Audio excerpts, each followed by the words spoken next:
I'll call the meeting to order. Garfield, could you begin by taking roll to make sure we have a quorum present? Yes, sir.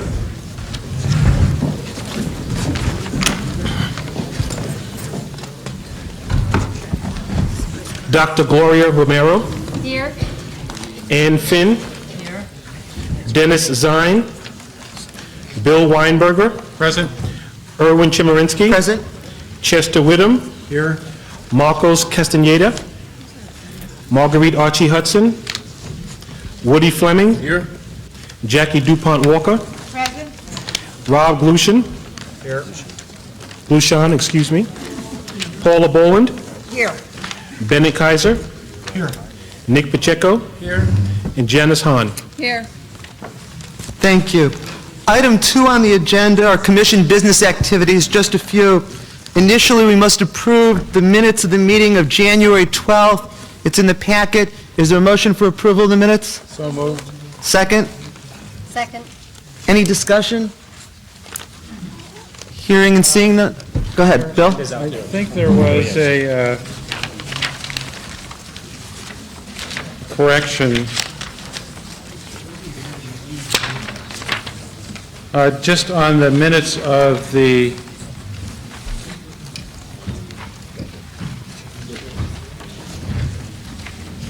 meeting of January 12th on page 9, on the report of the liaison committee concerning the conference committee. I just like the minutes to reflect that there was a written report from the committee. Unless there's objection, the minutes will so reflect that there was a written report from the liaison committee. Anything else with regard to the minutes? Seeing none, all in favor of approving the minutes signify by saying aye. Aye. Opposed? Abstentions? The minutes are approved. We also have to approve the minutes of January 26th, 1998, our last meeting. Is there a motion for approval? So moved. Second.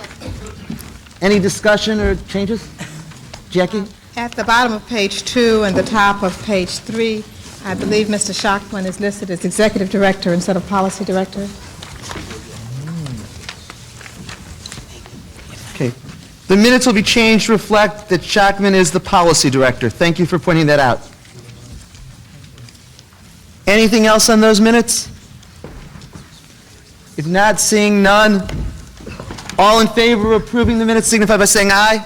Aye. Opposed? Abstentions? I have just a few announcements that I want to make. This is really a momentous time for the elected Charter Commission. Tonight we begin our consideration of specific areas of the Charter.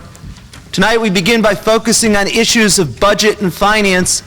And between now and the end of June, we will in a systematic way consider all of the major issues for charter reform. Of course, what our goal is now is just an initial look at these issues for tentative policy decisions. We'll then return to all of them as we go through it again over the summer, coming back to the communities. And of course, that's the other thing that makes tonight momentous. This is our first meeting in the community to hear the views of the voters throughout the city, both about budget and finance and about all of the issues with regard to charter reform. I want to start by thanking the St. Nicholas Orthodox Greek Church and its manager, Matthew Stasinis, for the use of the facilities and for the generous help. Just a few other announcements. It's an important matter of clarification.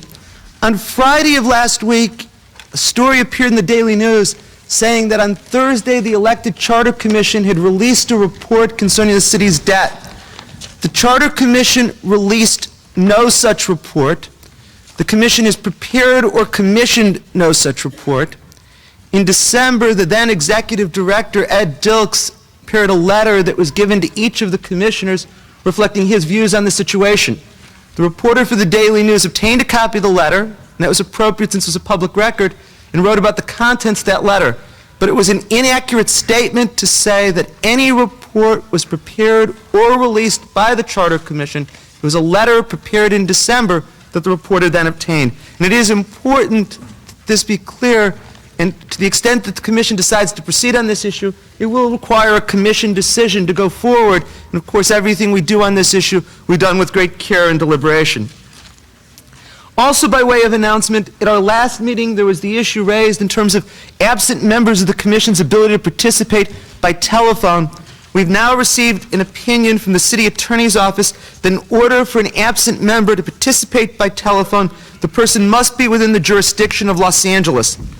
The City Attorney's letter is included in the packet, and what I'm going to do now is say if anyone has questions about it, to direct those questions at a later time to Pat Nave, and if anyone wishes to place it on the agenda for later discussion, we can do so.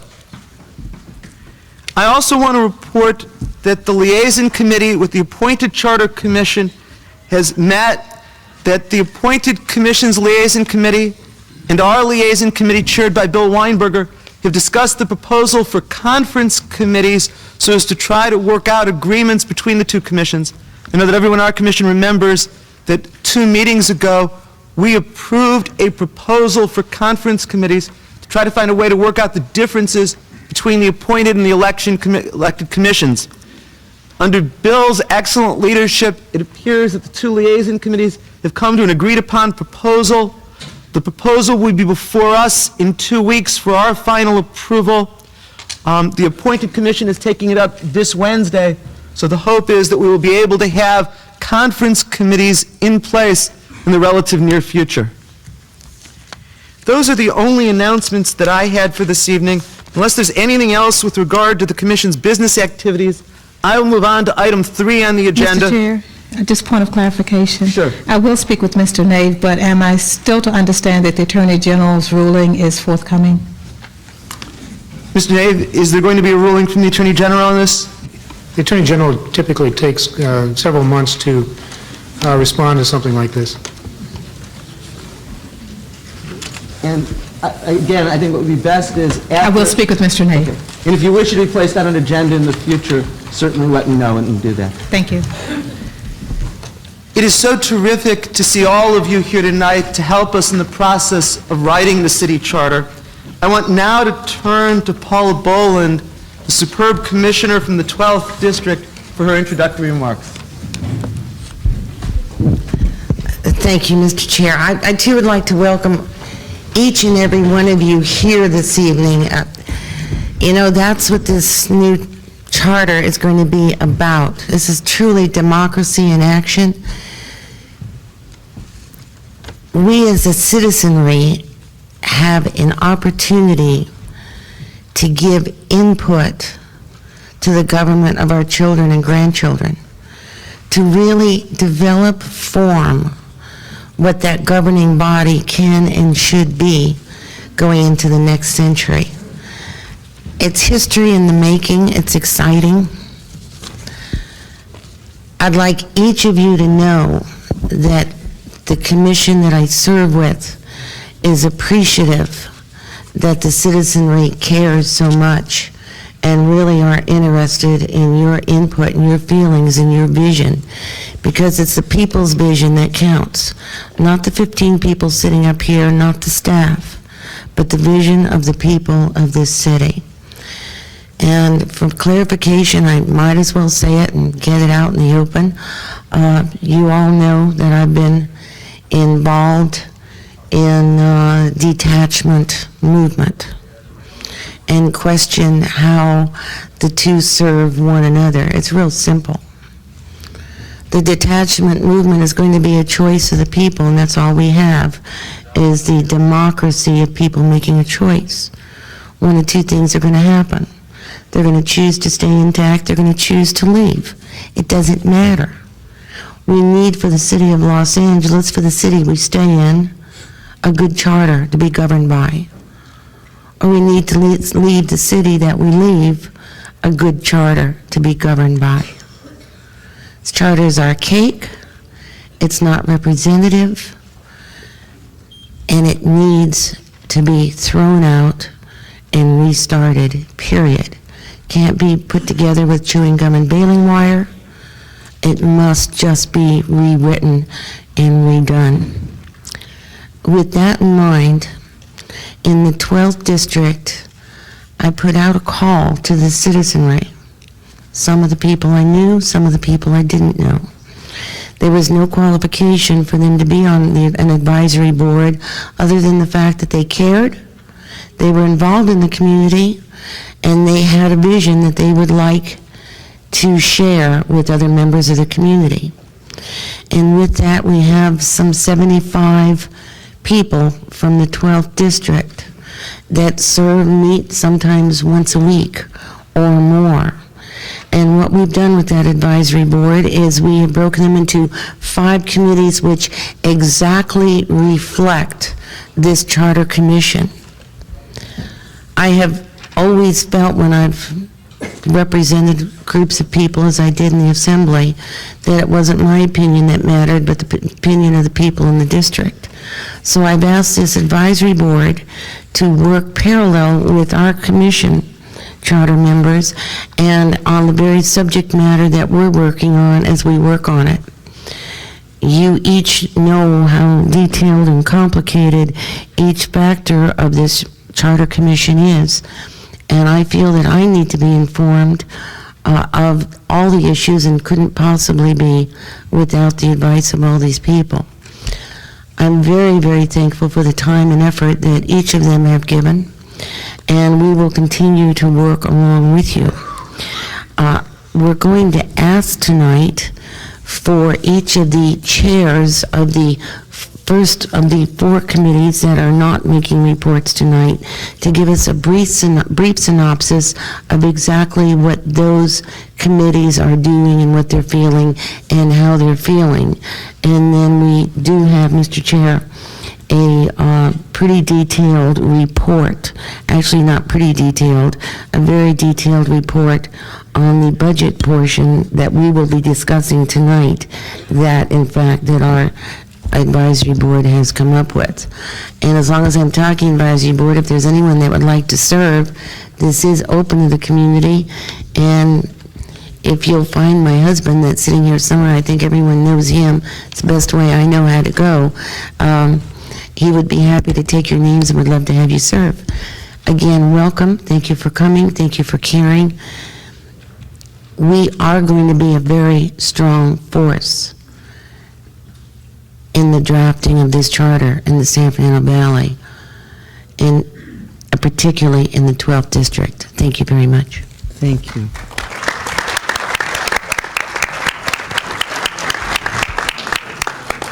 The elected Charter Commission was sworn in on June 30th. We've met at least once a week since that time in in-depth study of the Charter. We therefore thought that before we begin tonight's meeting, both our examination of budget and finance and our hearing of your comments, be useful to have our policy director do a very short overview of what the charter reform process is about so we can all start essentially on the same page. So I turn to Dr. Schachman.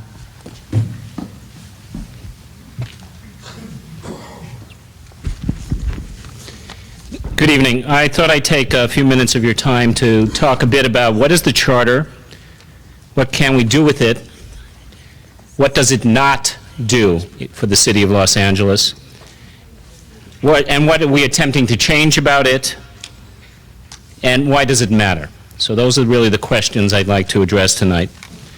Our charter serves as the city's constitution, detailing the basics of its government structure and functions. Not all cities in California have charters. In fact, only 84 cities out of the state's 470 municipalities have their own charter. The rest take their government framework from the state law, which is a generic outline. By writing its own charter, a city may provide its own special needs and set its own rules. A charter is the supreme law of the land, of the government of a city. No city official may enact a law or do anything that conflicts with it and is prohibited by the charter. Generally speaking, the charter imposes the limits that the people have placed on their elected officials and representatives of city government as a whole. It thus establishes the checks and balances between the mayor and the city council and does a myriad of other things. The charter is a vehicle through which the people of Los Angeles limit and control the powers and responsibilities of city government. City government, in turn, is entrusted and administers laws that have varying degrees determine the quality of all our lives. These laws touch upon a vast array of everyday activities, including public safety and criminal prosecution, the humane and safe treatment of animals, the creation and maintenance of recreational areas, libraries, cultural activities, the distribution of water and power, the maintenance of streets, bridges, tunnels, storm drains, the treatment and reclamation of water to protect public health, the pickup of disposal and in residential rubbish and areas in our residential communities, the planning, zoning, development of land, and the protection of economic growth and the protection of our environment. This is what the Charter does. Generally, the Charter determines how the city performs these functions. Under the current city charter, Los Angeles took on the great task of building a city that was very resource poor.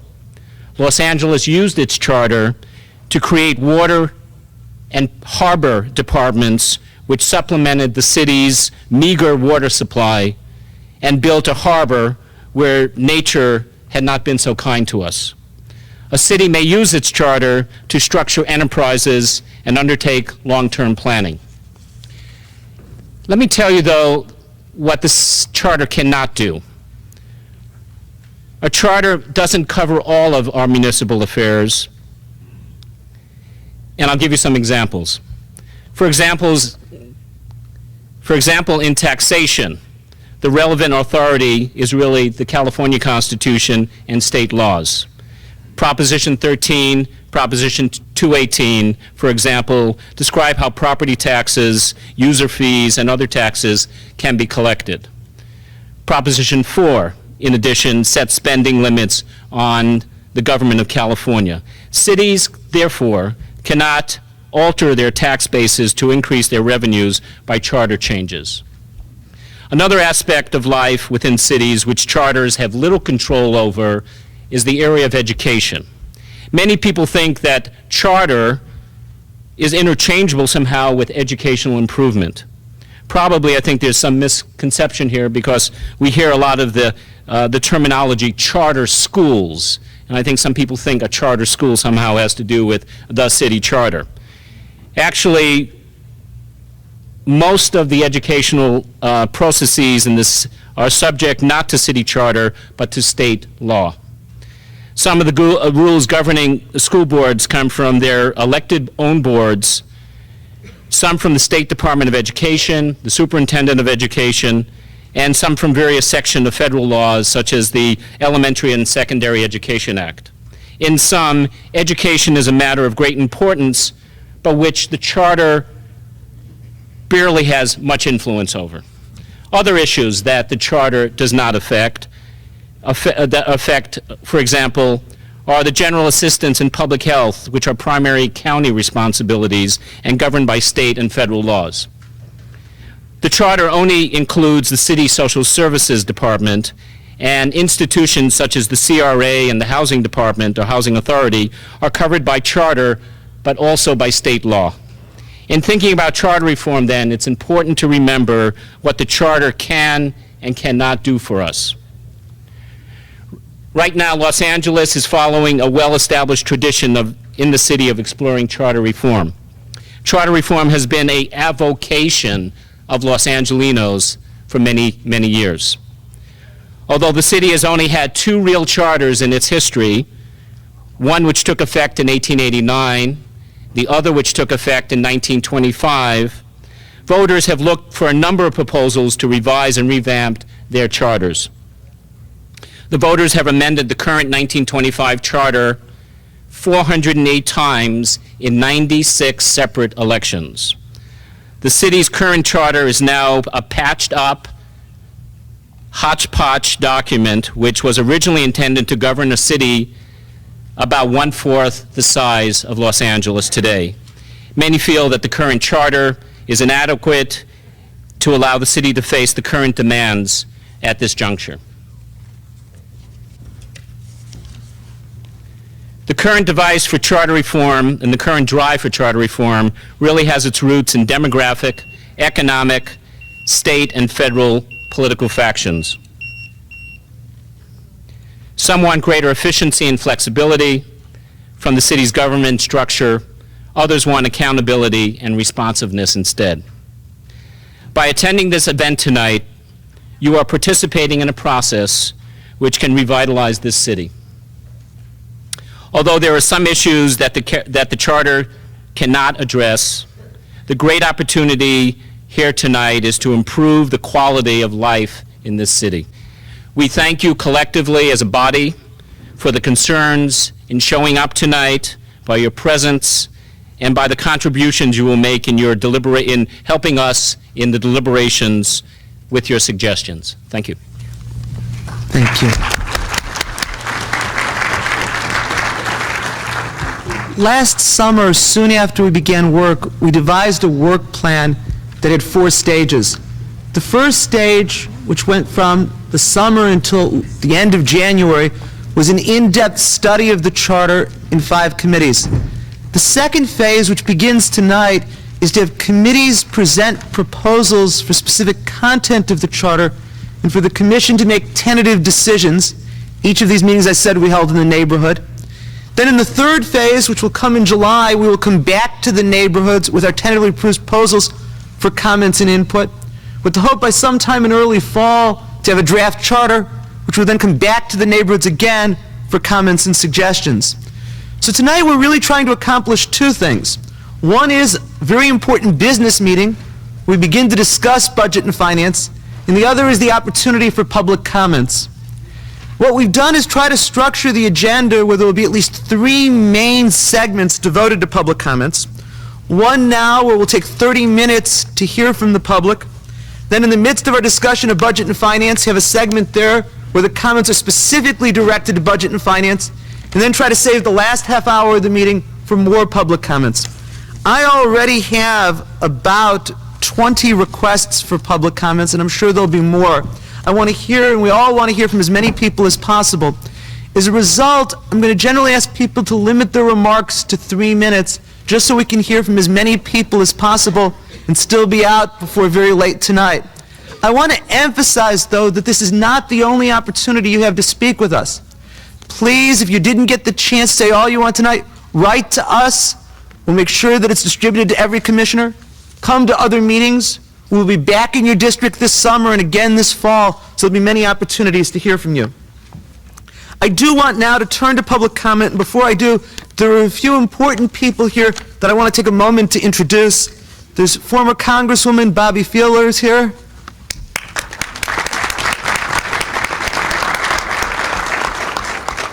Former Councilmember Ernani Bernardi.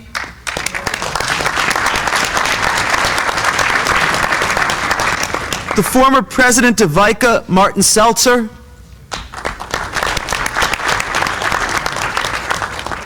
There is the Chatsworth Chamber of Commerce President, Les Hines. The Northridge Chamber of Commerce President, Jan Gotchen.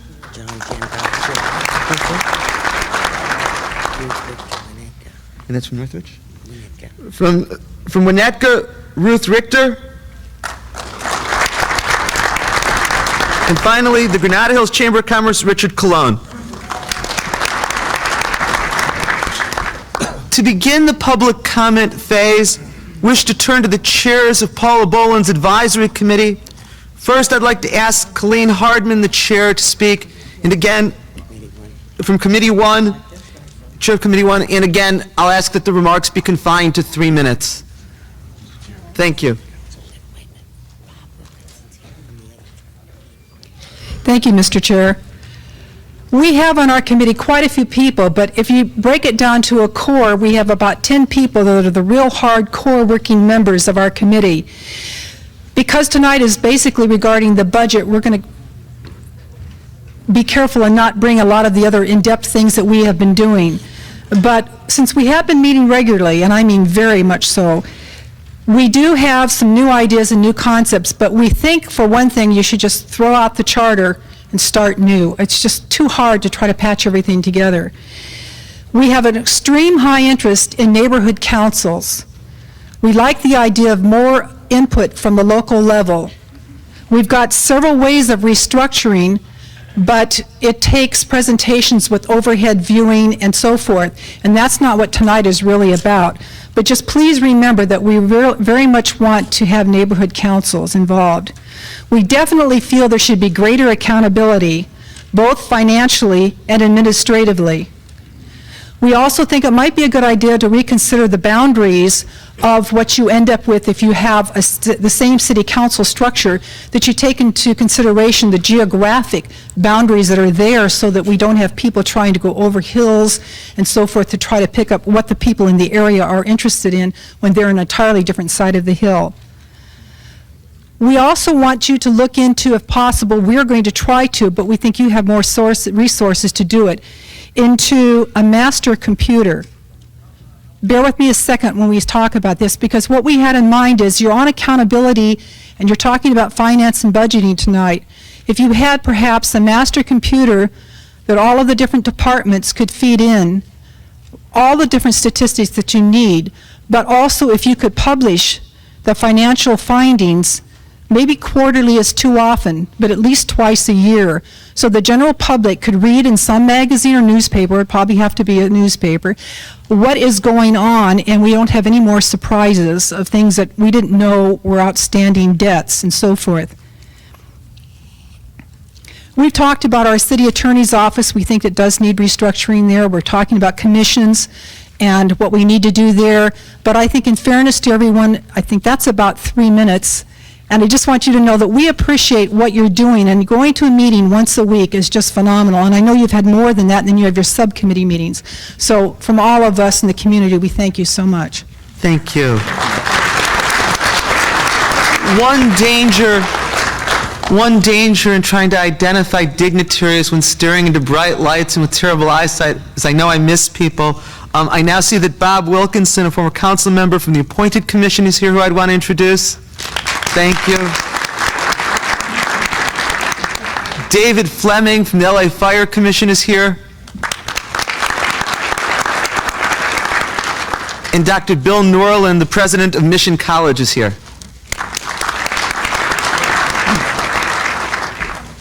The second person on the speaker list from Committee 3 is Laura Crockett Gordon.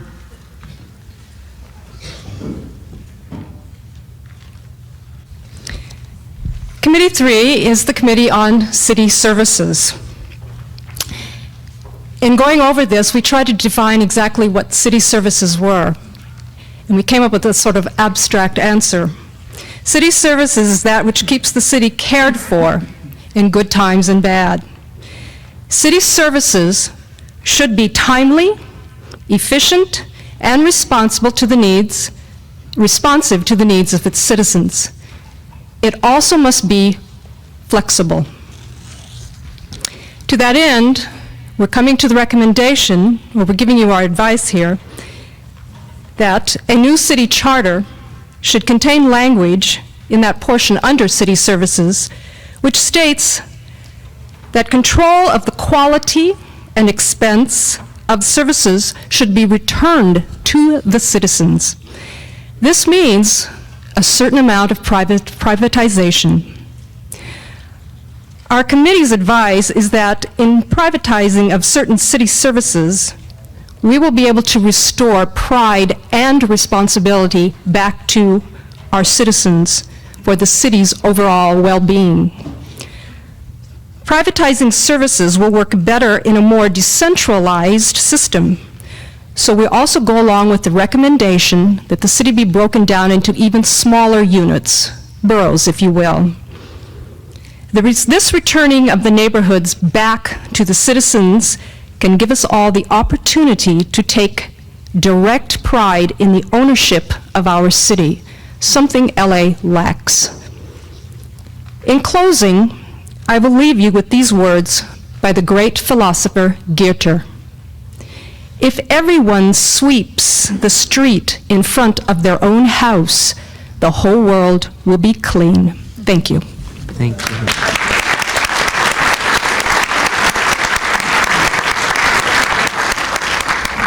Before the next speaker, another important introduction. Robert Myler, the president of the United Chamber of Commerce of San Fernando Valley, representing 23 chambers 9,000 companies and 250,000 employees is here, and if we could introduce him. Thank you. Third on the speaker list is Boyd Kearney.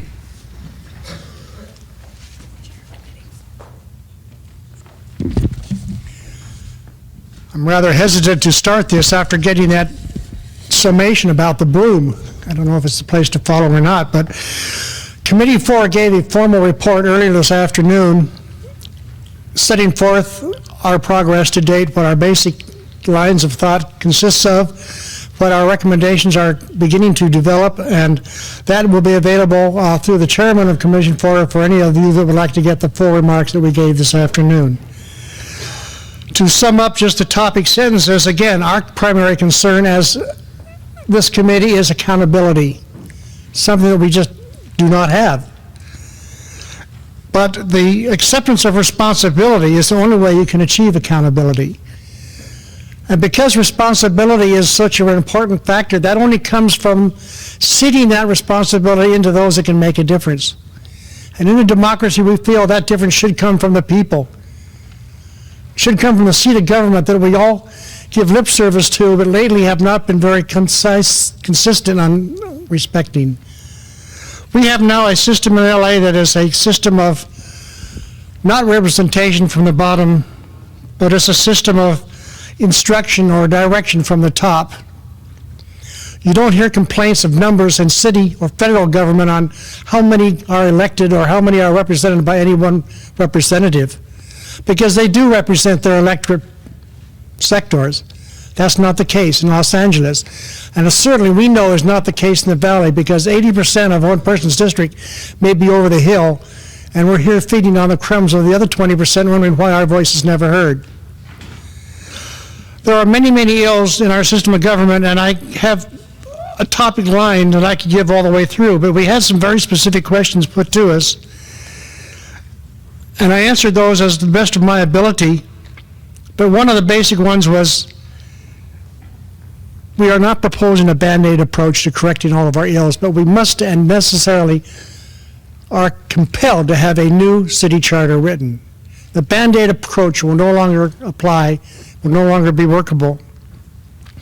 And in that new charter, we must have a developed system of representation from the people up. We already have that concept in our city because we've had it since Olvera Street came into being. They're called communities that we've lived in all our lives. They're called Winnetka, Chatsworth, Granada Hills, Tarzana, West Hills, Encino. Throughout the valley, we have these districts that we accept as our home, as our viable source of identity. And if we could create neighborhood communities that respect this entity and would let this come out in its fruition to be truly significantly representative of those bodies and then meld and work together, we would, again, begin to develop a true representative form of government that would have input from the people, and it could have communication working both ways. That would achieve the accountability which we have not had to date. And that would improve and achieve our desire of representative government that has meaning to each and every one of us. A couple of other factors did come out in the committee that was directed by the chairman, and one of them was this concept of council districts at large. We don't know what the fundamental thinking of that is, because if you have someone at large, who are they responsible to? Where's the accountability coming from? Who are they accountable to? Where would they get their information or their motivation or their direction? Probably come from the city council, so all you are doing is laying another layer of bureaucracy on top of what's already fighting us today. So we do not approve, or do we propose that concept in the new type of government that we're studying today. The other concern that came to us was, should city elections coincide with major state or federal elections? And we don't feel they should. Not only the mechanics impossible to achieve because of the length of the ballots, but you cannot legislate human acceptance of civic responsibility. It doesn't work that way. You educate people to accept their responsibility. In about 30 seconds, please. Fine. And the last point that was put to our committee for adjustment at this time was responsibility in relation to the voting franchise. Again, this is a matter of education of values. And artificial manipulation of these voting processes, such as mail-in ballots, cuts in voter registration, or whatever, are not necessary. They enhance the risk instead, and therefore they are not worthy of our endorsement either. Thank you, Mr. Chairman, for your time. Thank you very much. Next on the speaker list is Paul Noonan, who is chair of committee number 5. Thank you. Committee number 5 is based upon the quality of life in the city of LA and to determine whether or not we need a preamble, and if we do need a preamble to the charter, to draft one. Basically, what we did is first review the structure of the new city charter. We feel it should be a broad-based document, a people's document. The charter should end the duplication and overlap of municipal and other government agencies and/or services. And we feel it should contain a preamble, but should not contain a separate statement of rights. And the charter should remove some of the departmental structure today to the administrative code. Regarding the planning area, at this point, our committee feels that we should have a 2-commission structure for planning. The first, a regional elected commission, a second, a citywide appointed commission. The regional commission, as the working model now exists, would have full approval authority over regional products, have authority of traffic within the region, have authority of special park funds and grants within the region, would be geographically based, and would consist of elected commissioners. A citywide commission would be appointed, would establish a city master plan for guidance of the regional commissions, would review regional approvals for regulatory compliance, and would hear appeals. In terms of the preamble, we feel it should provide a mission statement for the city, should simply state the purpose of the charter, and exclude references to individual rights within there. Our current working model is, we the people of the City of Los Angeles do hereby exercise the express right granted by the Constitution of the State of California, and in order to provide an efficient and effective municipal government, to provide accountability and ethics and public service, do establish and adopt this charter. Thank you for your time. Thank you.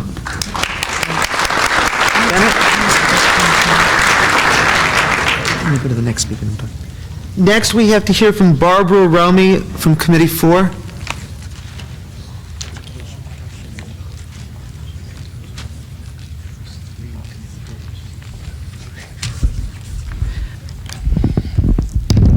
Committee 4 was to discuss education. We have a president of a junior college, we have an attorney, and we sat down and looked at education.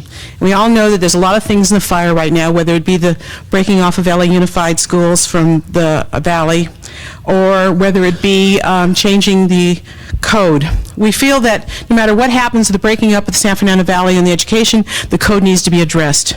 And the questions that we have come up with that we need some answers for and that we're doing the research on, because they're so important. Just because it's in the ed code, but there's still certain things in the city charter. One of those is to have elections.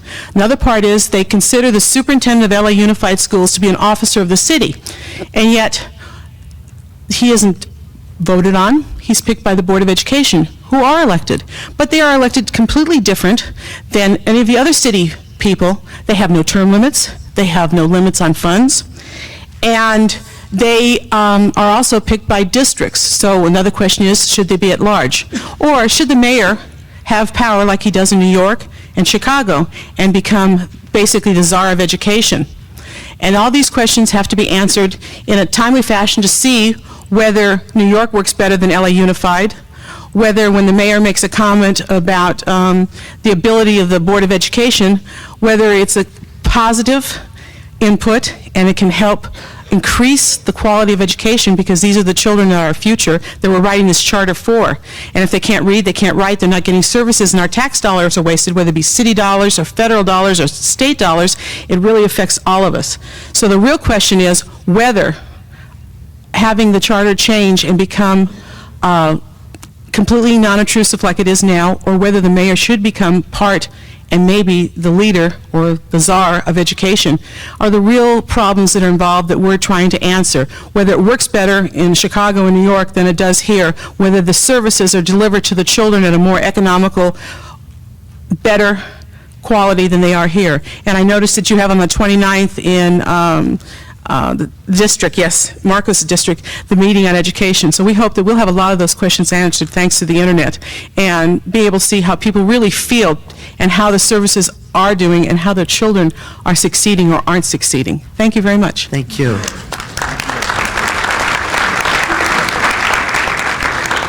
The chair of Committee 2, Bill Powers, I know has a long report on finance.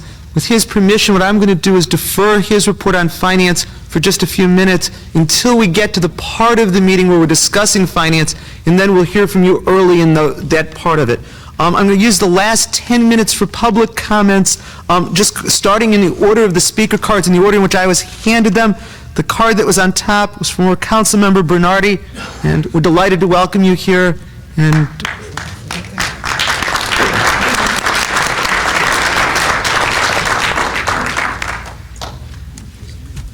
thank you.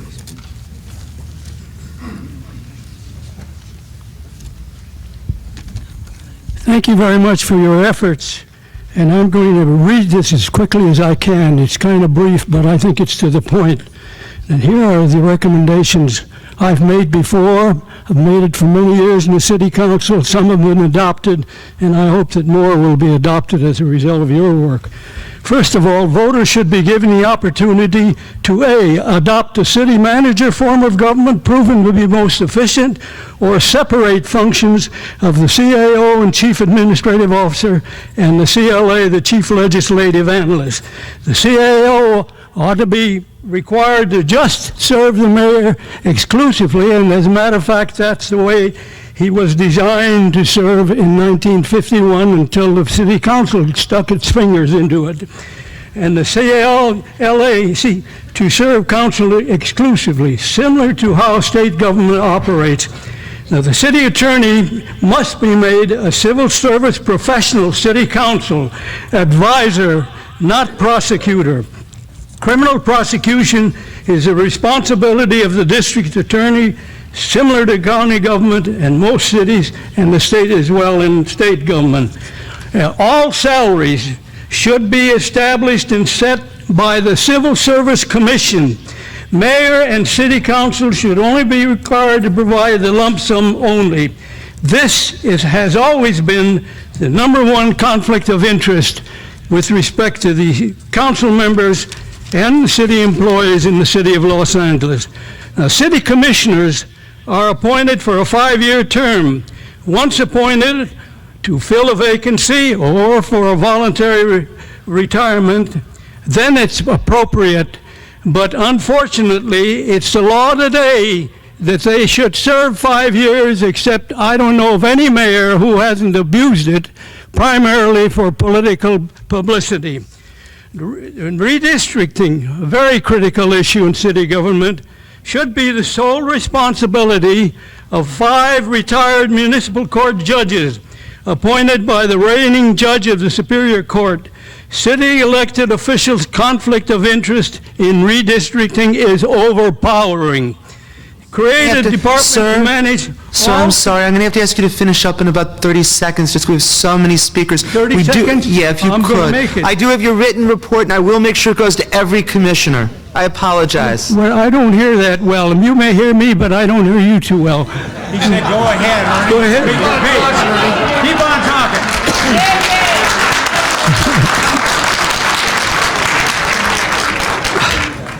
Thank you very much. This is a real beautiful district you're in.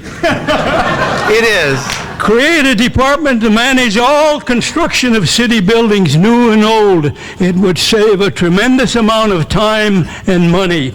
Once the city budget is adopted, mayor should be given sole responsibility to manage that budget.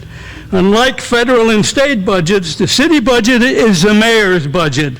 Hold him as responsible for the success or failure of that budget. Department heads are presently the most effective lobbyists in city government.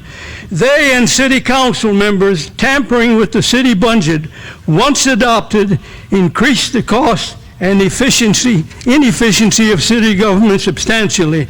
Aren't we number one in that category? You know, also, the comment was involved here, education.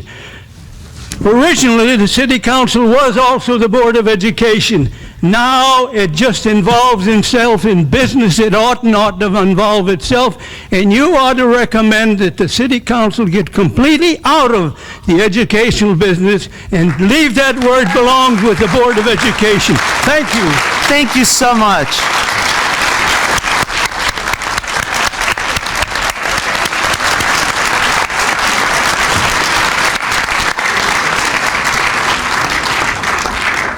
We have so much to learn from you, from all your distinguished years of service, and I hope you'll continue to work with us on these and other issues, and I will make sure that tomorrow every commissioner gets a copy of these written remarks. Thank you so much. Next on the speakers list is Richard Bort. Thank you for the opportunity to address the elected Charter Reform Commission. My name is Richard Bort, and I am speaking as a private citizen. I live in nearby Van Nuys, and I'm a consultant to large corporations in treasury management and electronic commerce. We all know how dysfunctional our city government is. Just a few of the more recent examples are that apparently no one in the entire city government has a complete list of all the bonded indebtedness of the city. A city councilman is caught buying drugs, but because he has served his constituents well enough, they may refuse to turn him out. The formula for sewer charges places an undue burden on Valley residents because of their larger lots and the need for landscaping irrigation.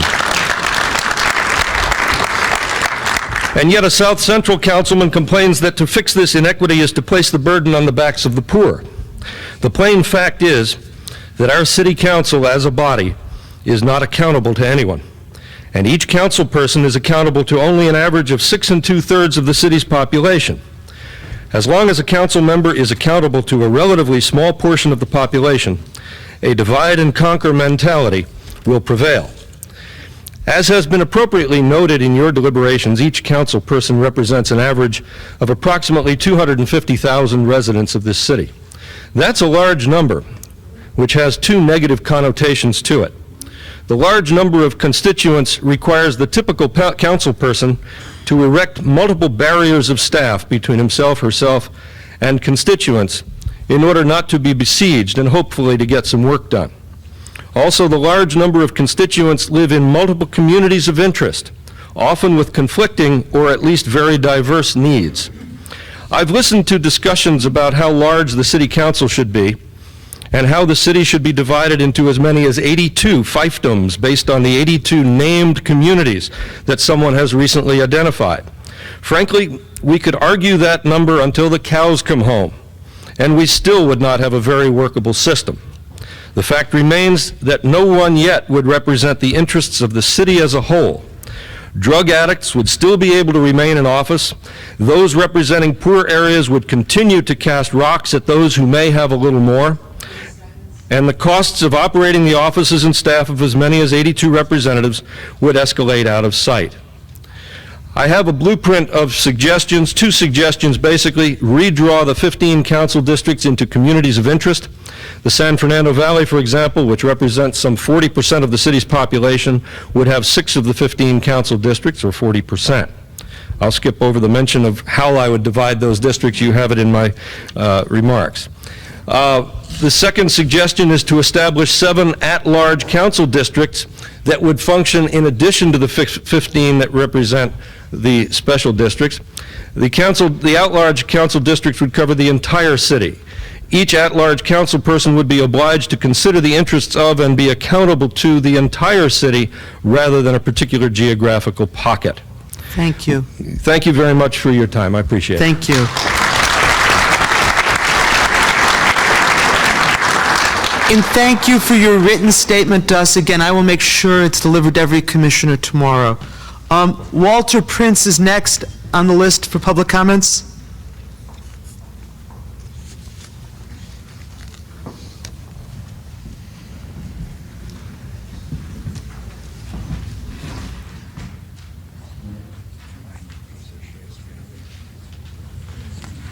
To save time, the last public comment we will take now, though there'll be 2 more segments of public comment later, will be Marilyn Stout. Thank you, Mr. Chair. I'm Walter Prince, representing the Northridge Chamber of Commerce. I appreciate, and I think we all do, the fact that you folks came out here. We haven't seen you yet, and I hope you're getting ready to start writing your charter. You don't have a lot of time left. You've heard committee reports from Mrs. Bowen's group. I'm also part of that. And I'm not going to dwell on those. I'm more concerned with the process. I'm very concerned that if you folks put the charter to a vote as one large document, it's not going to get passed. I've asked the other commission several times, every meeting I go to, they please find out how to get this thing broken into pieces so that the special interests can't fight the whole thing at once. It's very easy to get it knocked out of the running before it even gets started. I've not gotten an answer. I don't know if it's possible. I wish you'd get your advisors to work on it to find out if it can be done that way. It's my biggest concern is that you do all the work you're doing, you get it to the vote, and because the unions are against it or somebody's against it, it gets knocked out for reasons that have nothing to do with anything. If you can divide it up into chapters or into pieces or into subjects and get maybe 8 or 9 things or 10 things on the ballot, let them be voted on one by one, and at the same time create some sort of a mechanism to restudy those that don't pass within the next 12 months or 18 months to try to get them back on the ballot again. Thank you. Thank you. Marilyn Stout. Hi. I'm Marilyn Stout. I live at 9927 Halleck Avenue, Northridge, California. I have copies of Big Government and the Citizen for you, and copies of my remarks, 100 of them, so people in the audience can have them as well. I heard your remarks about this article in the Daily News. However, I have centered my comments on the financial problems of the city of Los Angeles. The city of Los Angeles is borrowing money so fast and with such poor controls that no one has a handle on how high the debt has become, according to a study released Thursday. I came to illustrate how we got this debt and how we can handle it. Putting it simply, we have huge debts because real estate developers learned very long ago how to stick residents with their costs. First to discover this was Jerome W. Milliman. He was asked to study and explain economic problems of the Metropolitan Water District of Southern California. He compiled the figures and said that only $30 million was made from the sale of water, but 10 times that was tax collections, net operating losses covered by taxes, bond redemptions covered by taxes. Next page, he said, residents of Los Angeles are subsidizing real estate development in San Diego. Mr. Chemerinsky, excuse me, didn't pronounce that correctly. Do you know Dr. Jack Hirschleifer in the economics department at UCLA? I don't. You should get in touch with him because he's an authority on this. Thank you. Okay. I was listening to an expediter for the Porter Ranch at City Hall, and he was saying, we're going to build you schools, we're going to build you parks. So I telephoned Ben Wetzel, the principal of Nobel Junior High School, and asked, do developers build us schools and parks? No, he said. About 30 seconds, please. Okay. Well, I'll skip to my conclusions, and others of you can have copies. I wanted to say that Arnani Bernardi and his pro bono attorney won us one of the victories. And there were other victories, only 2. I think we should eliminate the office of mayor and replace him with a capable public administrator. And that is to improve administration. And then I think we need to have a campaign finance reform so that we can improve our legislative power because developers are buying legislators. Thank you. Thank you.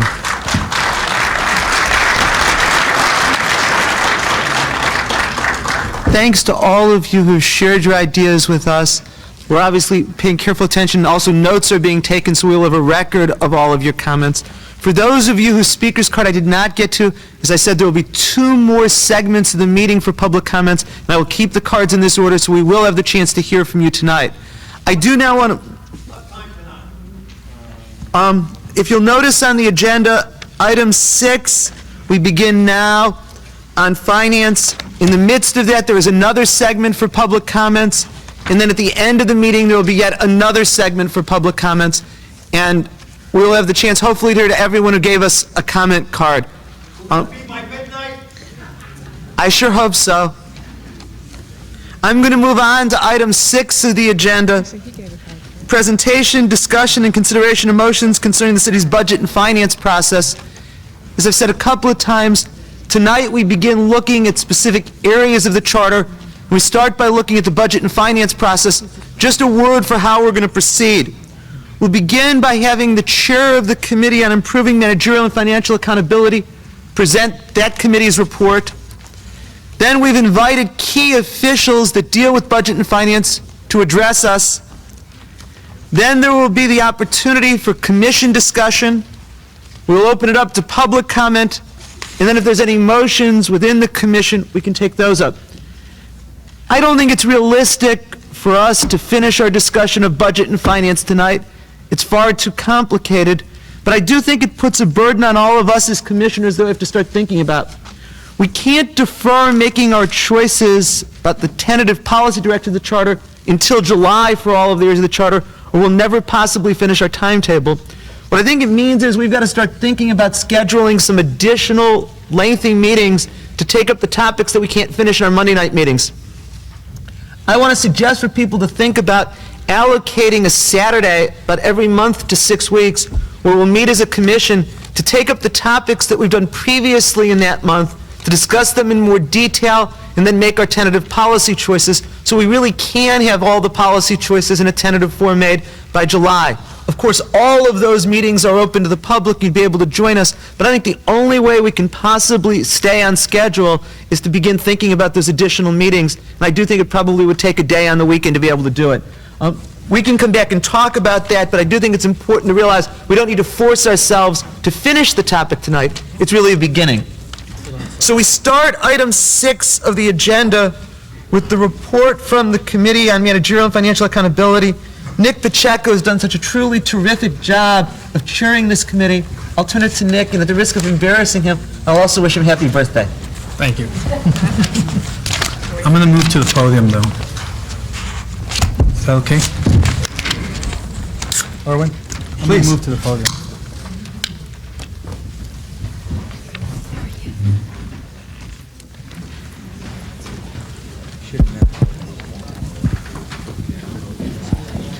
Do you want to use this?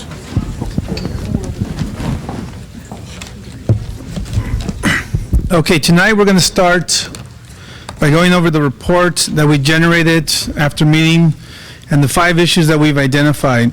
One of the first things I want to clarify is what our role is and exactly what we're doing with this charter. Because one of the things that I've encountered in meeting in my own district is that some of the residents have ideas about how the city can be better run in terms of management or the sort of departmental level suggestions. And I want to clarify some of that in terms of how our report is not going down to that level, but is actually dealing with authority, responsibility, and accountability.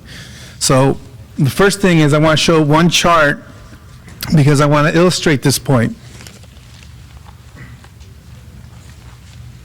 I don't know if you have this, but the commissioners should all have this chart in their handout. One of the issues we're going to be talking about tonight is what has been identified as the accounting versus the auditing. This debate has gotten kind of convoluted because sometimes different individuals have different meanings for the words accounting, auditing, pre-audit, post-audit. And so what I've done is I try to define the issue in a way that's manageable for not only the commissioners, but for everyone who's here tonight. So if you look up at the wall, and if the commissioners, we have a handout for everyone, what I want to point out to everyone is, and this is something that Commissioner Dennis Zine had adamantly felt that we should identify. When you look at taxpayer money, because what we're talking about is we're talking about your money. I mean, basically, when we talk about finance and management, we're talking about your money. And it's critical that when we're talking about taxpayer money, that it be handled appropriately and there be checks and balances in the process. So what I've pointed out here is, at the left-hand side, you have a request for taxpayer money, and I call that in. And what I call it in, I mean is that money is still within the city. Now, through the departments, now many people will request money. We have contracted individuals, we have departments, we have grantees through the grant programs that we've applied to. So many of these people will ask for money to be paid out. The department will have a process, the controller's office will have a process. At the end of that process, I'm looking at, has that money been authorized for payment? Is the taxpayer's money now out? Is it going out? What you will find out from the report at a later point, but I'm using this as an example, is that the committee members, myself, Commissioner Chemerinsky, and Commissioner Zine, all through consensus decided that the controller should be responsible for that the controller should have the final approval on the process. Now, what I want to make clear to you is that's a charter issue in terms of, see where it says controller's approval? That's the charter issue. The non-charter issue is when you get down to the department's process and the controller's process, the charter is not going to micromanage that. That is something where we rely on our professionals, our elected officials, to set the parameters and set the controls. However many hoops, or whatever you want to call them, that the controller is going to make those individuals go through before he signs that check, that is not a charter issue. That is something that's delegated, and that's why we hold him accountable. In this case, I say him because it's Rick Tuttle. So that is what we're talking about. It's important to understand that because it kind of sets the framework of how we're dealing with the charter. In our issue, we've identified that upper portion as accounting, front end, pre-audit. I just use the layman's term of spending the money, the spending process. Once you look down here, we have an issue that will come up later, which is called the verification of that, the independent monitoring, the auditing, the back end, the post-audit. We'll get to that later on, but I really wanted to set the parameters so that you understood what we're talking about in terms of how we viewed our task. The committee also looked at, and we'll be looking at, this is a committee that's going to look at contracting, purchasing, how the city is managing the treasury and other issues.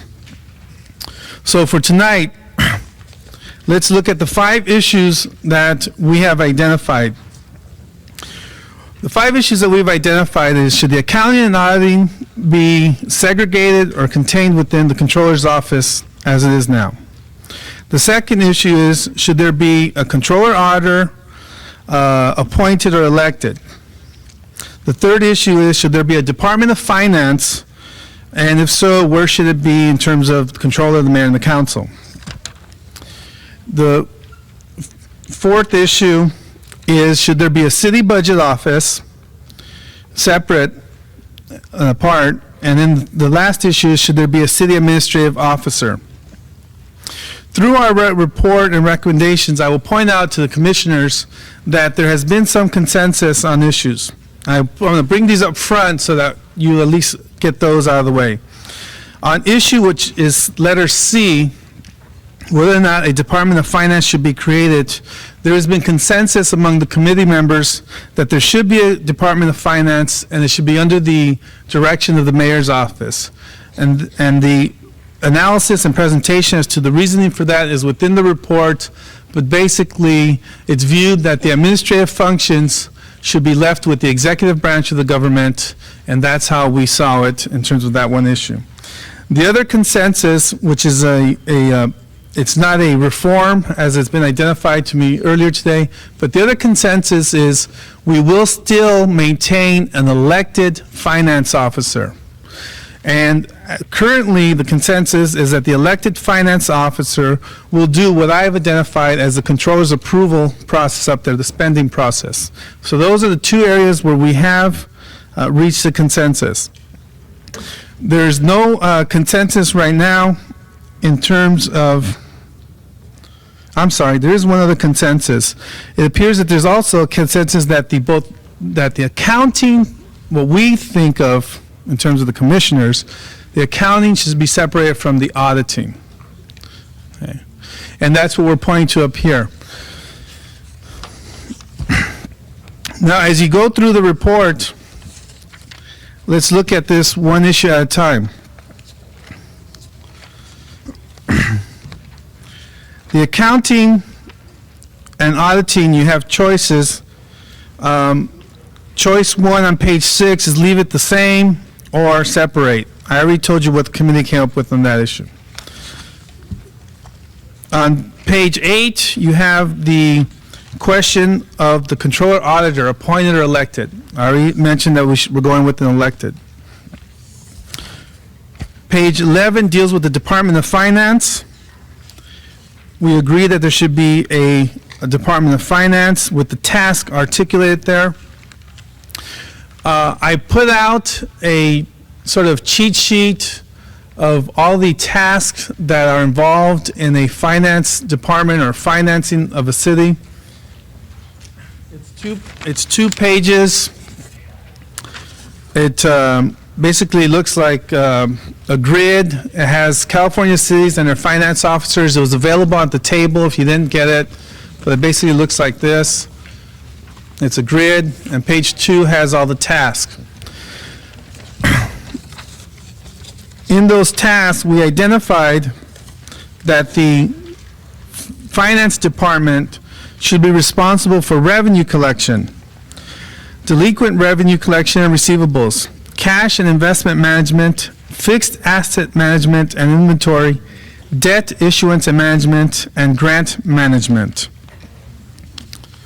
And this is the person that would be appointed by the mayor, approved by the council, serving at the discretion of the mayor. D, the city budget office. You have 2 options here that have been presented. The first option is to create a budget office under the CAO and assign it the following functions: budget preparation, revenue projection, financial forecasting, program evaluation, budget and policy analysis, and analysis of intergovernmental financial policies. And what that means is that they're going to provide the city with information regarding how, if the state acts in a manner that's going to fiscally impact us, if the county acts in a manner that's going to fiscally impact us, you would get that information in the budget office. That's option A. Option 1, I'm sorry. Option 2 is to create a budget office in the mayor's office and a budget office in the council office. This would mirror the federal government, and the functions being divided as I believe Commissioner Chemerinsky has given you in his memo.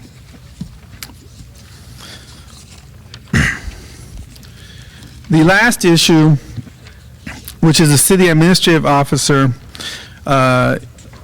as is pointed out in the report, unbeknownst to us, we were limited in our time at our last meeting with the Department of Water, at the Department of Water and Power, because there was pesticide and spraying going on.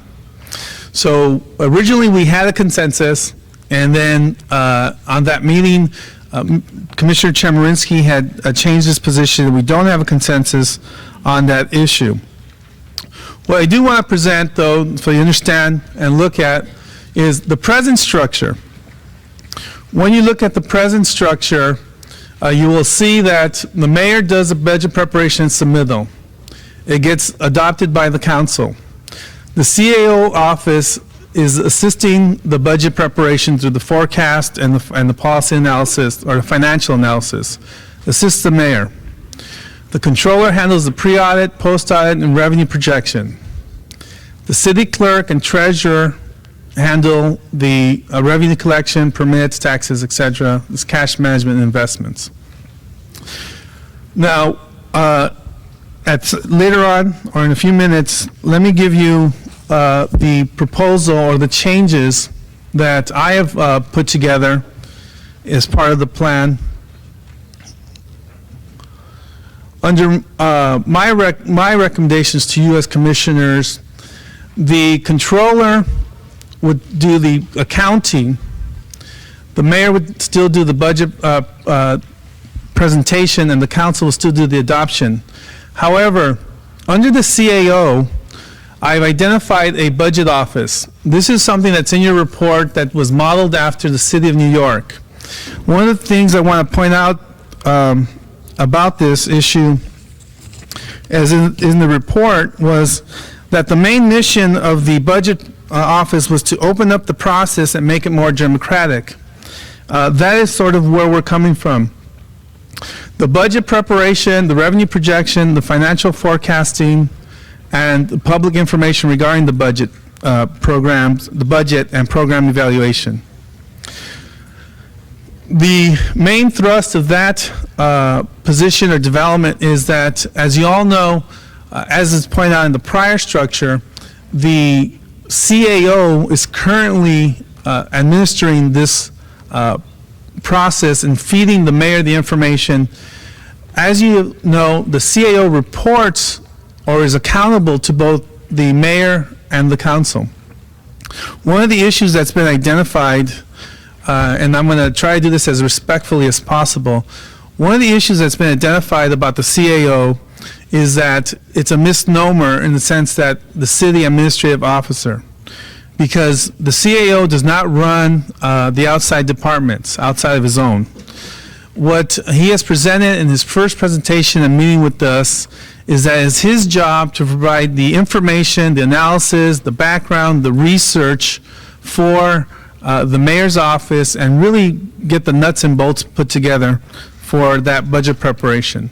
And what I have told other commissioners and told people in the public is what I see the CAO as being is he is basically, and I say he because it's Keith Comrie at this point, he is basically our reference librarian, our internet, whatever you want to call him, but he's the person we go to for the information. So what I want to do is I want to have that budget office pulled out so that when a citizen from any part of the city has a question, they don't have to be an insider to know that the budget preparation comes out of the CAO's office. That's something that's not intuitive to the average citizen. So the idea is to have a centralized area where you can have a budget information if you have a question. For example, the debate about how much you put in and how much you get out. That would be something that we would have centralized so that people can get that information. The auditor, which we will get back to in terms of this issue, can we go back to the chart that was called the spending process?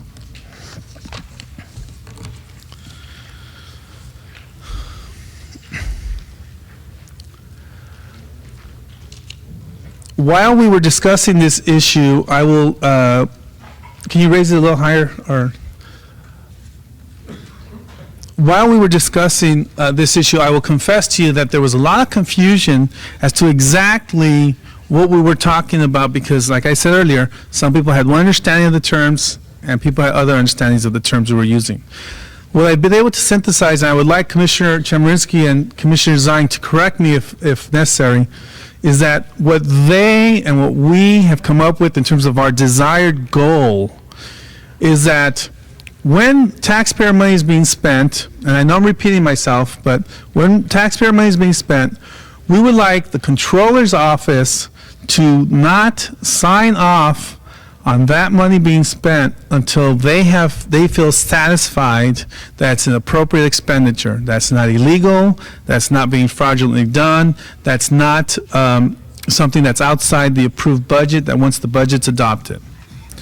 Further along this process, we would like verification. In other words, auditing, back-end, post-audit. we would like someone to independently monitor that complete transaction. Now, there's information out there, and information that we received, that this is being done on an annual basis by the independent auditors. This may be something that will require further discussion, but the one consensus we reached is that the front end, the top, should be definitely separated from the back end. So I call it spending process versus verification of the spending process. Commissioner Zine, have I covered that? Very on target. On target, okay.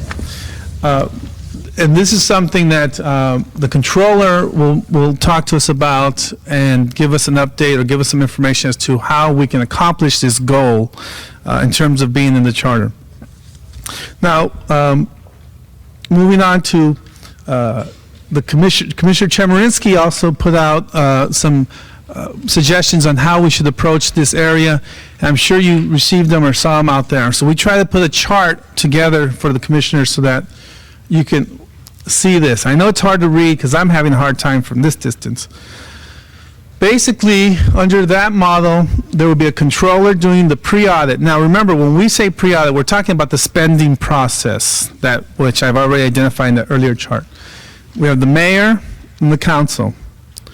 We have an auditor who's appointed by the mayor and confirmed by the council. The only deviation or difference between the earlier chart that I presented and the chart that Chemerinsky is presenting, Commissioner Chemerinsky, is the term, 6-year versus 10 years. Okay. We both agree that it can be appointed by the mayor and confirmed by the council. In Chemerinsky's model, the mayor would have his own budget office, just like the president of the United States has their own budget office. And the council would have their own budget office, just like the Congress has their own budget office. Under the finance officer, Chairman Chemerinsky felt that not only would we articulate the duties that the finance officer would be responsible for, but he felt it was necessary that we identify departments to deal with these tasks: Department of Revenue Collection, Department of Revenue Management, Department of Debt Management, and Department of Grants Management. It's basically a infrastructure for the task. So those are the charts and a basic synopsis of the report you received.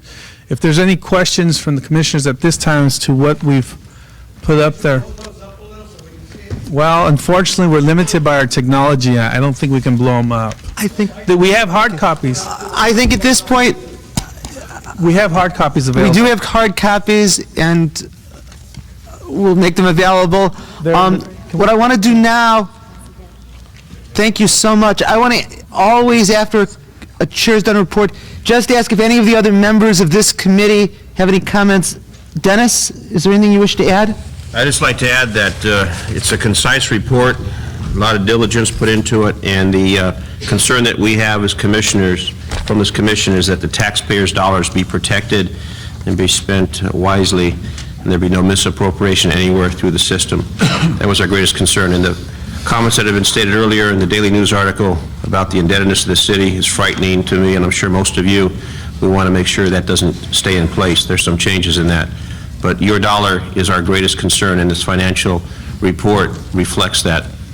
I want to also, with my fellow commissioners and those of you, Nick, on his birthday, is dedicating it tonight to this commission meeting, as we do every Monday evening. And we'd like to sing him happy birthday. Happy birthday to you. Happy birthday to you. Happy birthday, dear Nick. Happy birthday to you. Thank you.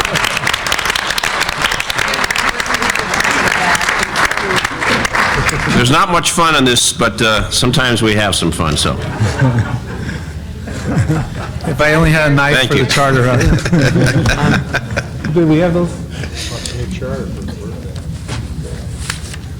I'm the other member of this committee, so as to save time, I circulated my comments in writing to everyone. There are copies available outside and here, and Nick did an accurate job of reflecting my views. So I think what I will do now is shift to the sub-B part of this item on the agenda, where we have asked some key city officials to share with us their views of the budget process before we begin discussing. And before I begin calling them up, I want to recognize one other person in the audience who I didn't recognize before. Appointed Charter Commissioner Sharon Schuster is here, and we should recognize her presence as well.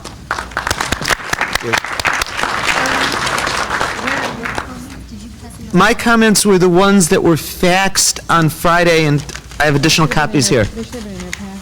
But let me ask, we've asked if there's a representative from the mayor's office who would like to speak with us about the budget process. We've also asked a representative from the controller's office and the CAO office, and also Bill Powers will hear from here. I apologize that we'll have to limit these comments to just 10 minutes simply because of the press of the agenda. Do we have a representative from the mayor's office here this evening? Teresa Patsakis? Good evening. Thank you so much for joining us. Oh, thank you. And thank you for inviting the mayor's input on this important topic. He's sorry that because of demands in his schedule that he couldn't be here tonight, but he very much enjoyed addressing you at the October meeting, and he hopes to do so again in the very near future. I have, hopefully you've all received a copy of this one-pager, and there's copies available for the public as well, but it's very straightforward. The mayor has three simple recommendations when it comes to the city's financial management. And I'm going to take them a little bit out of order. First, the mayor recommends that the charter assign budget responsibility to the mayor. This is how the current charter exists and what he believes the future charter should do as well. And along with that, any department or office that's given responsibility for the budget should report to the mayor and be accountable to the mayor. There should not be a city department that has budget responsibility that also has a dual reporting relationship to the mayor and the city council. Secondly, the mayor recommends that the financial functions of the city be consolidated into one city department. He would propose a city finance department. These would be functions that are currently performed in the city treasurer's office, certain tax collecting and revenue collecting in the city clerk's office, what's performed by the CAO, and the pre-audit accounting function that's performed by the city controller. These handling, and that brings me to the last recommendation, which is that there should be an elected city auditor. Right now, we have a controller who performs both the pre-audit and accounting function and also the post-audit function. The mayor is recommending that those two functions, on one hand, the pre-audit and accounting, be performed in the executive branch, separate and away from the accounting that would be performed by elected auditor.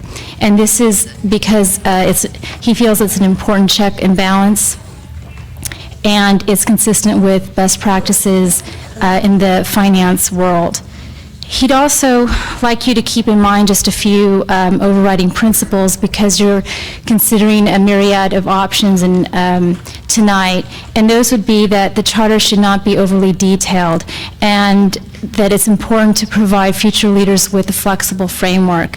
So while it may make sense today to organize a city department one way, the mayor would say instead just assign functions to a department, because what works today may not work in the future, and you don't want to have to put charter revisions to the public or to the voters just to reorganize a city department. Secondly, he would say that the city's financial structure should promote accountability and the appropriate checks and balances. And this again would mean that there should be no dual reporting relationships, and that if the mayor is going to be accountable for implementing and executing the city's budget, that he needs to be given the proper authority, resources, and tools to do just that. Finally, on the flip side,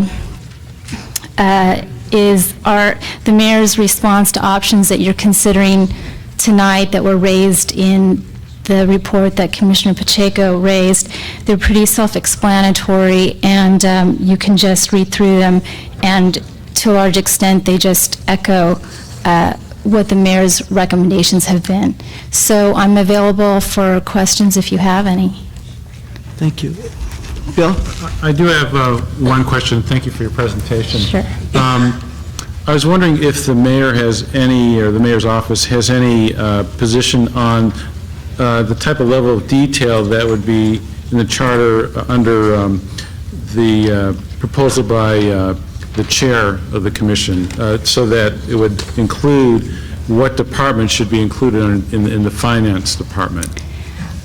Again, he recommends that functions be outlined, but not necessarily which division. So if I remember correctly, there was like the city finance department had 4 different sections. No, he would say that that level of detail. To give you an example, recently a general manager was hired by the city. After a few months, they took a look at the organization and they reorganized it. They eliminated divisions, merged others. A lot of it was because of changing technology allowed him to do that, and that's a healthy thing for any organization to periodically go through. And the mayor would say that that's a framework. You should leave that framework and that ability to future leaders. Thank you. Bennett, then Gloria. I have a couple of questions here. Regarding the handout here that talks about the options the mayor supports, firstly, the first 2 items here on creating a city finance department under the executive branch and creating a budget office in the mayor's office, is there anything in the charter now that keeps the mayor from having those functions or setting those up within his office? Yes. Right now, all the finance functions aren't performed by the executive branch. The CAO is sort of borders on the executive branch and the legislative branch because they have this dual reporting relationship. They're sort of a different animal. The treasurer's office is in the executive branch. The city clerk's is. Again, the controller function, pre-audit, what have you, is not. So so his recommendation is that we take these functions and put them all in the executive branch. And he doesn't have the ability right now to take responsibilities from an elected office because it is set forth in the charter as well as the CAO's responsibilities. And my second question, the third part of those options that mayor supports, where it says that the pre-audit then, I guess, would go from the controller to the executive branch. And in the current charter, the controller is, in the controller's own department, the controller is pre-audited by the mayor. Who would pre-audit, or who would look over the mayor's office to make sure that all of the expenditures were correct in this model? Well, again, he's recommending that there be an elected city auditor, and that but only to do post-audit functions, it says here, and that the pre-audit would be in the executive branch. It's actually, Who would do that for the mayor? Well, like any other city department, there would be checks and balances on the front end where the council approves the budget and specific purposes, and then where the mayor, hold on a second. And then on the back end, that an auditor then can go through the books and check them. Now, it's a misconception that auditors are after the fact. In today's day and age, auditors actually can simultaneously audit books if they have the right technologies, and many cities have this, so that where you have an auditor who sits at a terminal and actually can watch transactions as they occur. And I agree with you that there would be sort of a special process for perhaps the mayor's office, but the mayor isn't proposing that the pre-audit be specifically in his office. He's proposing that it be a city finance officer.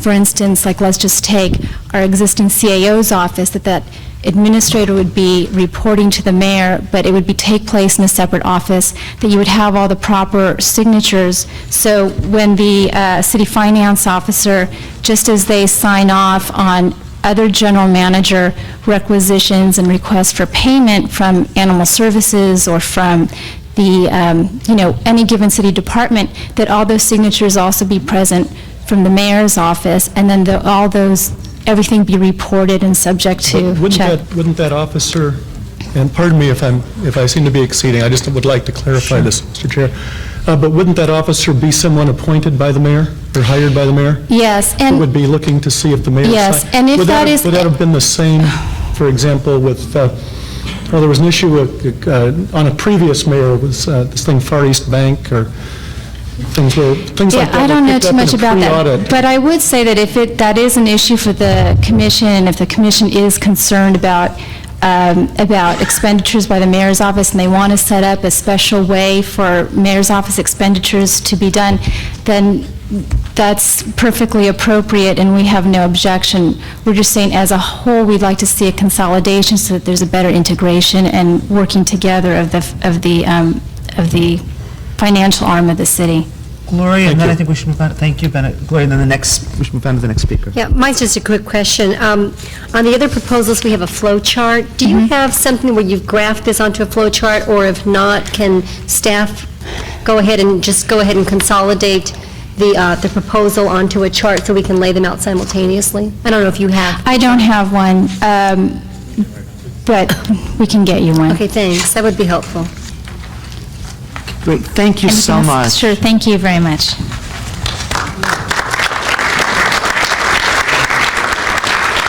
We've also asked a representative from the Controller's Office to be here. I know that Rick Tuttle said that he had a conflict because of a longstanding pre-existing commitment, but I see that Tim Lynch is here.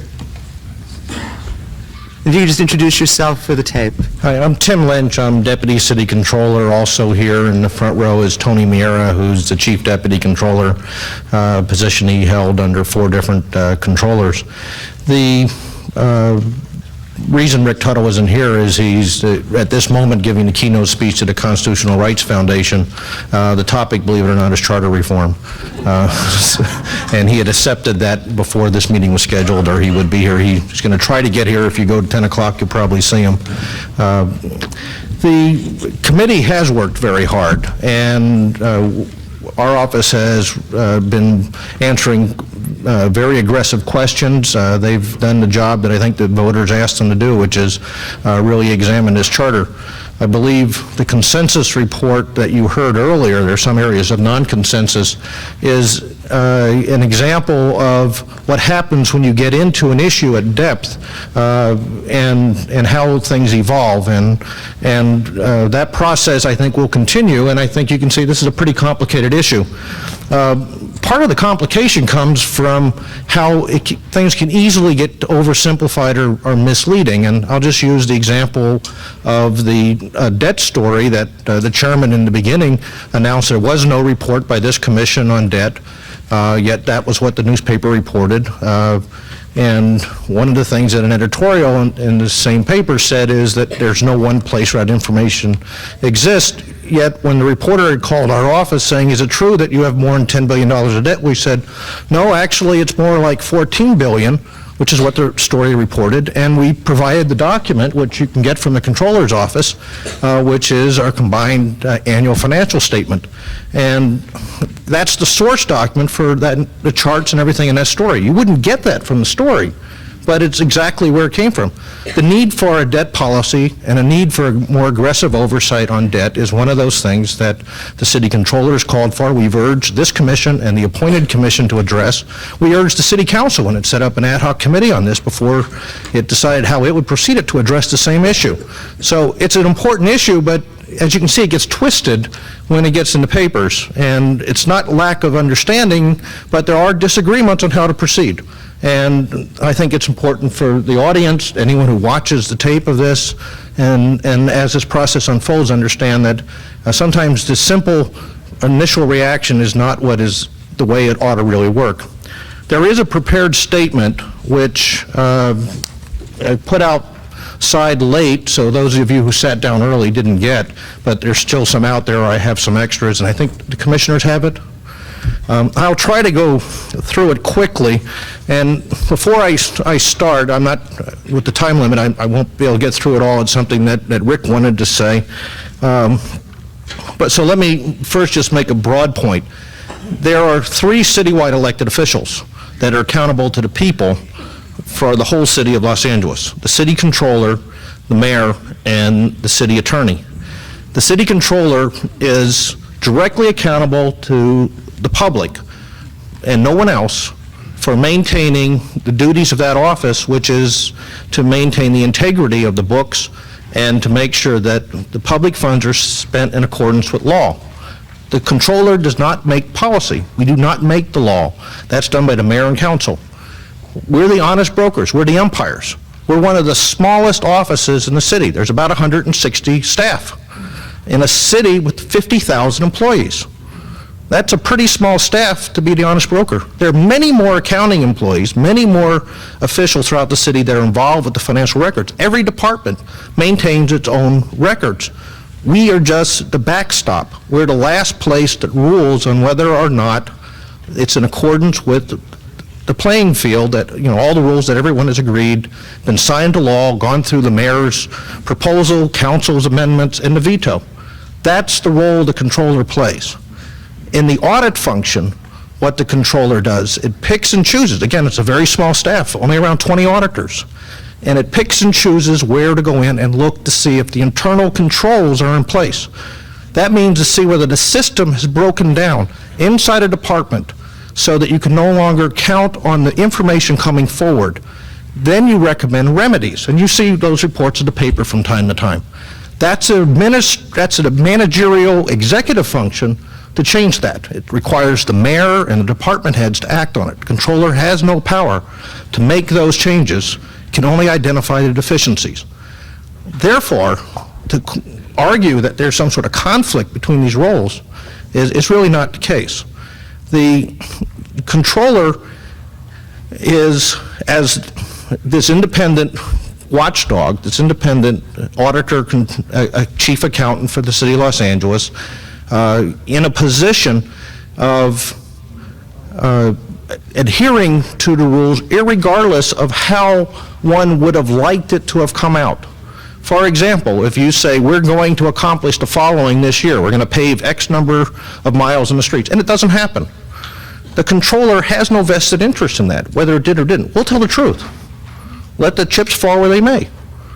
We don't know whether the campaign promise got broke or whether the department is bloated.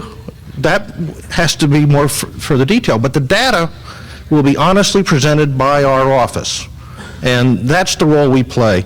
We don't approve any checks that are for our own function. And let me just go, it wasn't said here tonight, but it's been said in some of the written material that people here may have seen, so I want to go into this. I'll just read this paragraph. In no instance is the controller reviewing his or her contracts and his or her own employees. This means that in a city with nearly 50,000 employees, the controller does not audit the work of about 160 persons who work for the controller. Expenditures of those employees and the controller's budget are reviewed by the mayor's office under Charter Section 367. This is one of those checks and balances put in by the founding fathers in 1925 in the city of Los Angeles. They got it right. The controller couldn't approve its own records, its own books. They set the mayor up to be the controller for the controller. The only department the mayor reviews instead of the controller. In addition, the official accounting records of the city, which are maintained by the controller, not maintained by the mayor, which might not like the way it comes out. And we've had that of mayors that have that capability in other cities in the United States. And if anyone wants citations, call us at our office. We'll dig some out for you. Those records, however, are certified, reviewed by an outside CPA firm selected under Section 378 of the city charter. Again, this was a later amendment. This came in around 1942. But the city council got the voters to approve a charter amendment saying that the controller's books would be audited by an outside CPA firm. In small cities, in city manager forms of government, that's about the only auditing that goes on, is they have outside firms. Could I ask you to take about a minute and finish up? Sure. I'm sorry. Sure. I would also like this to note, for those who are interested in these things, about the quality of this document, besides being what is required by law, also we've given to a peer group, the Government Officers Finance Association, for their review.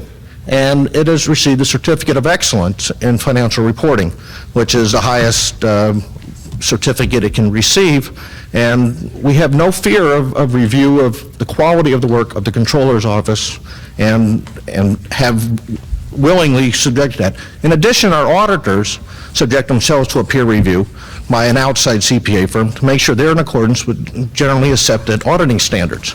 The auditing and controller functions in the Controller's Office are under two administrative heads.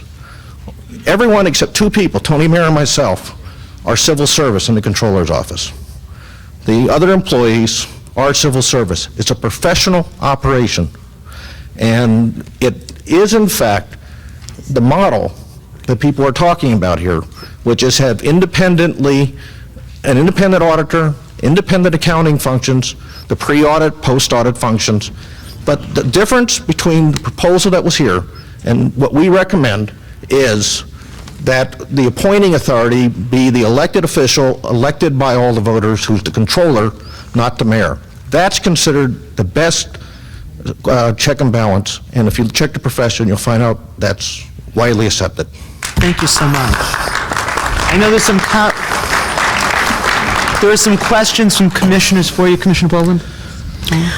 I guess I've got to ask the question because people in district are asking me, if it's working, if the controller in the budget department's working, then why didn't we know about DWP loud and clear in the newspapers, on the TV 3 years ago when they knew it in Sacramento? And number two, how can we have such a debt that was just in the newspapers this week? Why hasn't the people of the city been told? And why didn't we try to do something to put a stop to it a long time ago? I've got to ask that question, if this system is working, because they've been asking me.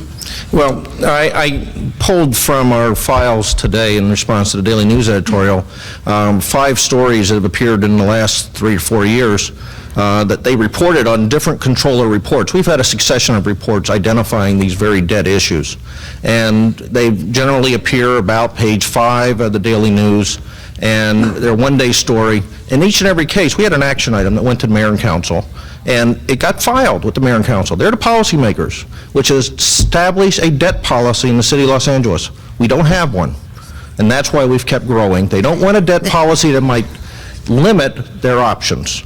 It's grown mostly in the 90s. But if the controller's office is separate, distinct, and someone, be it the council or whoever in the newspapers trying to cover it over, should the controller's office, budget office now in the future not do something to make the people aware of the problems? Okay, they hid it under the table, so we'll go along with it. I guess is my question. The people of the city are saying, we have to be informed, we have to know what's happening so we can voice disapproval. DWP was obvious in Sacramento 3 years ago, and it took 1997 for it finally hit to the front pages of the paper. And that's the point. You heard it in hearings. We reported on it in our financial statements at the time. It was reported in reports to the mayor and council. But the people don't read the financial statements. How do we get that information to the citizens so they can say, stop, enough's enough, do something about it? You're correct. And I'm not sure that you asked the city controller how one does public relations, and maybe you should, but we don't have a public relations budget. And maybe that's being one of the smallest departments, maybe that's a deficiency, but we don't have one. I have Rob and Woody and Bill with questions, and Nick. Tim, there are those of us on the commission that have worked with Rick Tuttle before, and your staff, and we find that you folks are extremely hardworking, and I hope you take Paula's question and the others that you're going to hear, and certainly the input from people that you're going to hear as we go to every council district, not personally, but structurally, because as Paula said, if the system was working fine, financially, I don't think we would be up here today having been elected by the people. You don't need a public relations budget to hold a press conference and, as an independent elected official, tell the people of the city of Los Angeles what the state of affairs are. Ira Reiner has done that when he was controller. Rick has done that when he has gotten things before him that he felt were newsworthy. My question to you is, we're not the first charter commission in the last 70 years to take a look at these types of proposals. Most of the commissions that have looked at this issue, and the most recent one was 30 years ago, have recommended that the pre-audit be separated from the accounting at the back end. And I'm just wondering if you have the check and balance on the front end to make sure that the money is being spent properly, otherwise you don't issue the check. Are all of the resources that we're hearing from over the past 70 years, people in academics and financial officers, are they all wrong when they come to the conclusion that these two functions should be separate? When I first started working for the controller, I pulled the old Reining and Little Hoover Commission reports, and I dusted them off when this got going. And there's several experts here, staff, that I've talked about these things with. The Little Hoover Commission is a good example. In 1951, they had a report recommended abolishing an elected city attorney and elected city controller, and turning these into fixed-term appointed offices, and also creating a CAO. That went on the ballot, that passed, it became law. Their final report, I probably have it in my briefcase, but I won't dig far. Their final report changed their mind. After 2 years of continued study, they decided that the present system should be continued. It gets cited that they had a recommendation. Never referenced is their final report. They changed their mind. It should stay the same because it works, and I don't know what changed their mind. I couldn't find any documentation of that, but I'm just telling you, that report changed. The Reining Commission, again, that was appointed by the mayor. It's no surprise that mayors want more executive authority with less oversight. Nobody likes anyone looking over their shoulder. So a mayor-appointed commission is clearly going to make that recommendation. The council, which is not a friend of the city controller or many of the things we do, as you know, they dropped that proposal to not have an elected controller. But it didn't drop forever. That was done by a commission that was a special committee headed by Ed Edelman. So it went to the ballot without the controller function being eliminated. 1977, that issue alone was on the ballot in the city of Los Angeles. 76% of the voters said no. Which issue are you talking about? Whether the controller should be appointed or elected, and to split the functions. That was on the ballot in 1977. 76% of the voters said no. Look it up. And 24% said yes. And that was with the mayor at the time, no, not the mayor, I'm sorry, the CAO at the time, the head of the city council, a whole host of elected officials were on one side, and it's a handful of people on the other side. But it went overwhelmingly down. On the East Coast, the same thing happened in New York City, and it's in the prepared statement. I put a little history there. They put it on the ballot in New York after the New York debt crisis, and the voters turned it down. Instead, they strengthened both the office of the mayor and the office of the controller. Big cities need different solutions than city manager forms of government, and that's one of those points we have in our prepared statement. Thank you. Woody? I just want to know, does the charter as it presents itself now gives you the authority to be a strong watchdog in terms of the budget? The charter has sufficient authority. There are areas where people will argue with us, and we obviously do not have adequate budget for some of the activities. We solve that in some cases by asking for the departments that we're auditing, which is a very awkward circumstance, you can imagine, to give us the money to investigate them so we can tell them how to improve their work.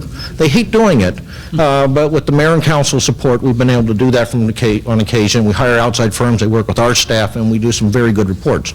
We usually have the mayor and the CLA and the CAO helping us on those. They tend to be joint projects, and we did that with DWP about 5 years ago in a very major way. We've done that with some other city departments. You don't have the independence to do that yourself within? We don't have independence to fund ourselves. And with our existing staff, we do target, and we have, authority is there, and this may not be a charter issue.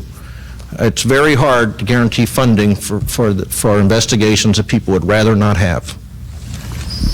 Thank you. Bill, and then Nick, and then we should move on to the next speaker. I've got two questions, and I want to go back to the debt problem and the way it's grown, and the perception that it wasn't known till recently. And one of the things you said in response to Commissioner Boland's question was, that the controller has suggested changes in the debt policy to both the mayor and the... Don't have one. You don't have one. To establish Creation one, of but to the mayor and city council, but the controller is not the policy-making body, so it itself can't do anything. You could change the charter on that. We didn't make a recommendation here, but we have had some discussions with individual commissioners. My question is, isn't that, it seems to me that's the very problem with the charter that we're all here to talk about, that things are spread over so many different places that you can't point the finger at one department and say, you're responsible for this. The debt has grown this large. Why isn't there a policy? Now, if the accounting function were in the mayor's office, and so that the mayor had some, or the executive branch had some responsibility there, couldn't we then say the buck stops there? And wouldn't that encourage the mayor's office then to do something about a debt policy, to push for change? I don't think any mayor would tell you they don't know what's going on in debt policy. It's most of the debts, for example, has been incurred by commissioners that have been appointed by the mayor, the CRA and the Department of Water and Power in particular.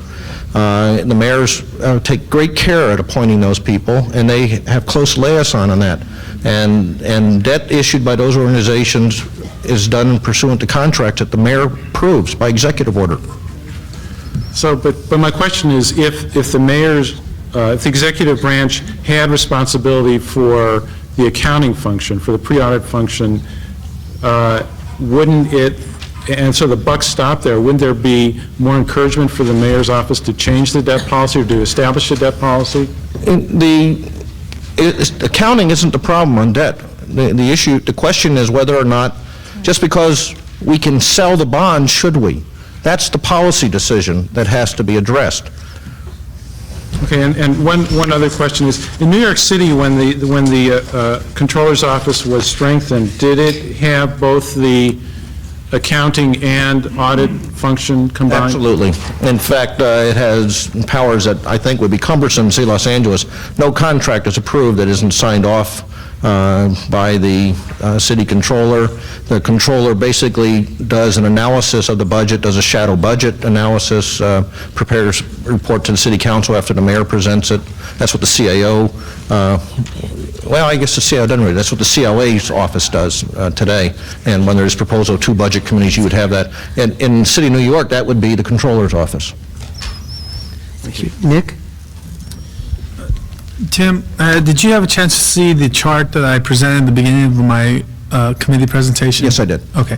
I think we're having problems in terms of we're talking at different levels in terms of understanding what we're talking about, because you've identified, and I've gotten some information from your office, that auditing is what you said earlier about going into the departments and making sure that the systems in place are still working, and if there's a problem, you would make a recommendation to the mayor and the department. Did I hear you right? That's correct. Okay.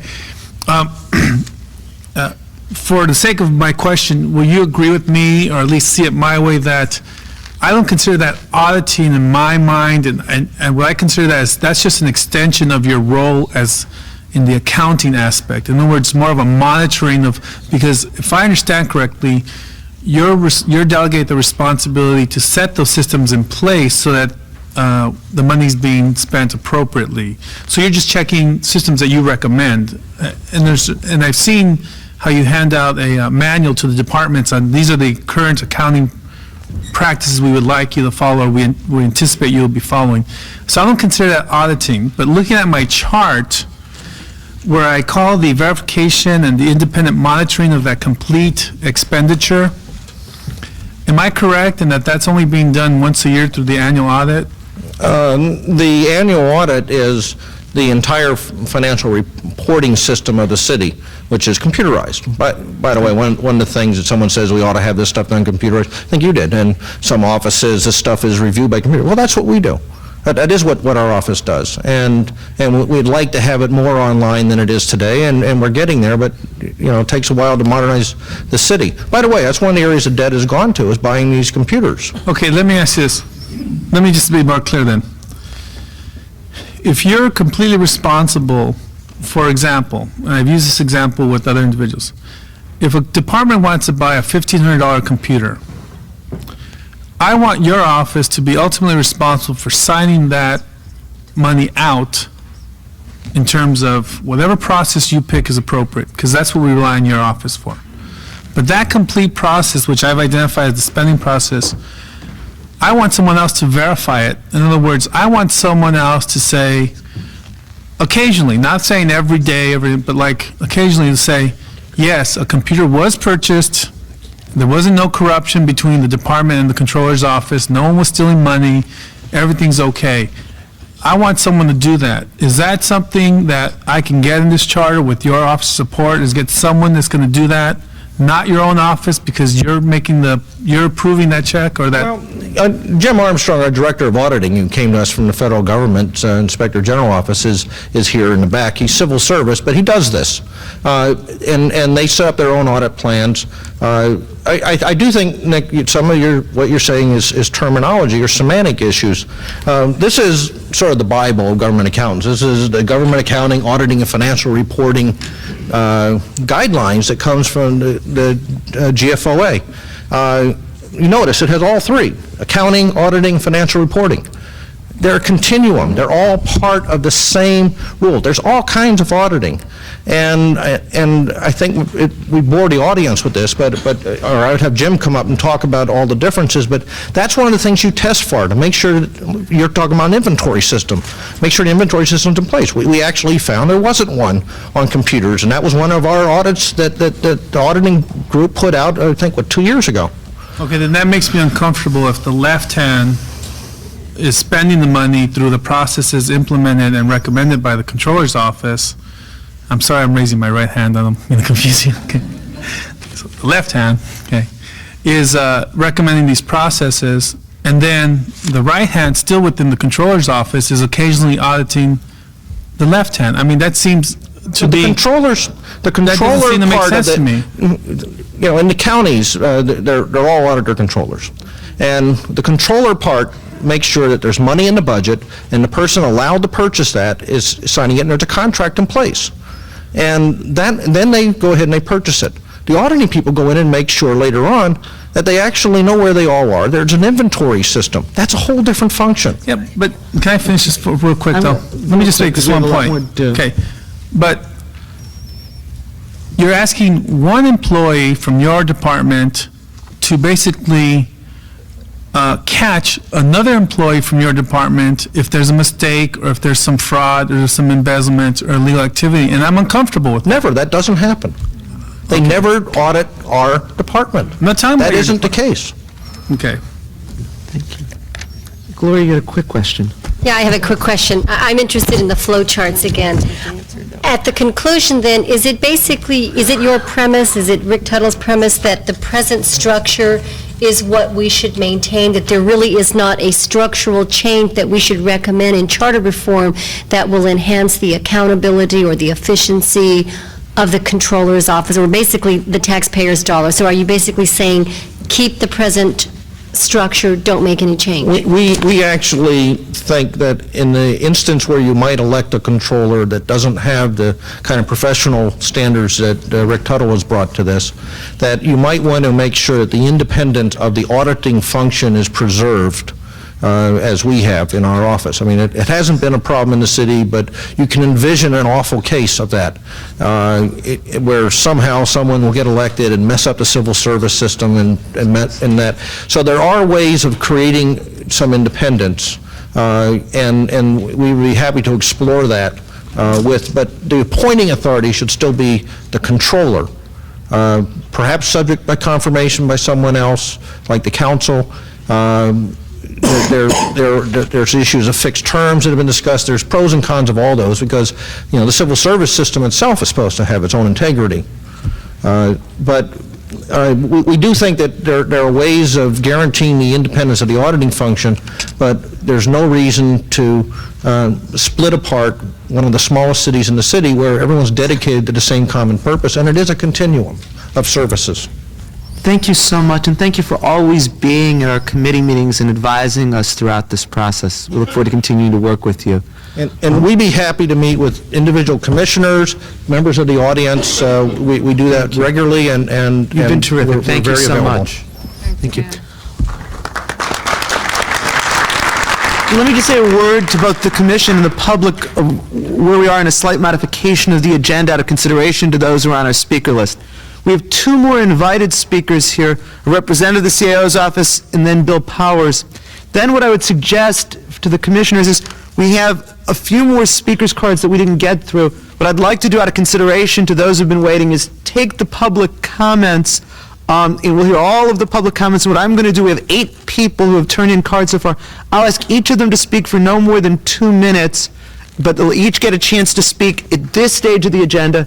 Then after that, we'll then go to the commission discussion. Of course, there'll still be more time for public comments later, but that way anyone who wants to be able to speak and has to leave would have the opportunity to do so. If I don't see any objections from commissioners, we'll do it that way. Let me now ask if there's a representative from the CAO's office who's here who wishes to speak with us.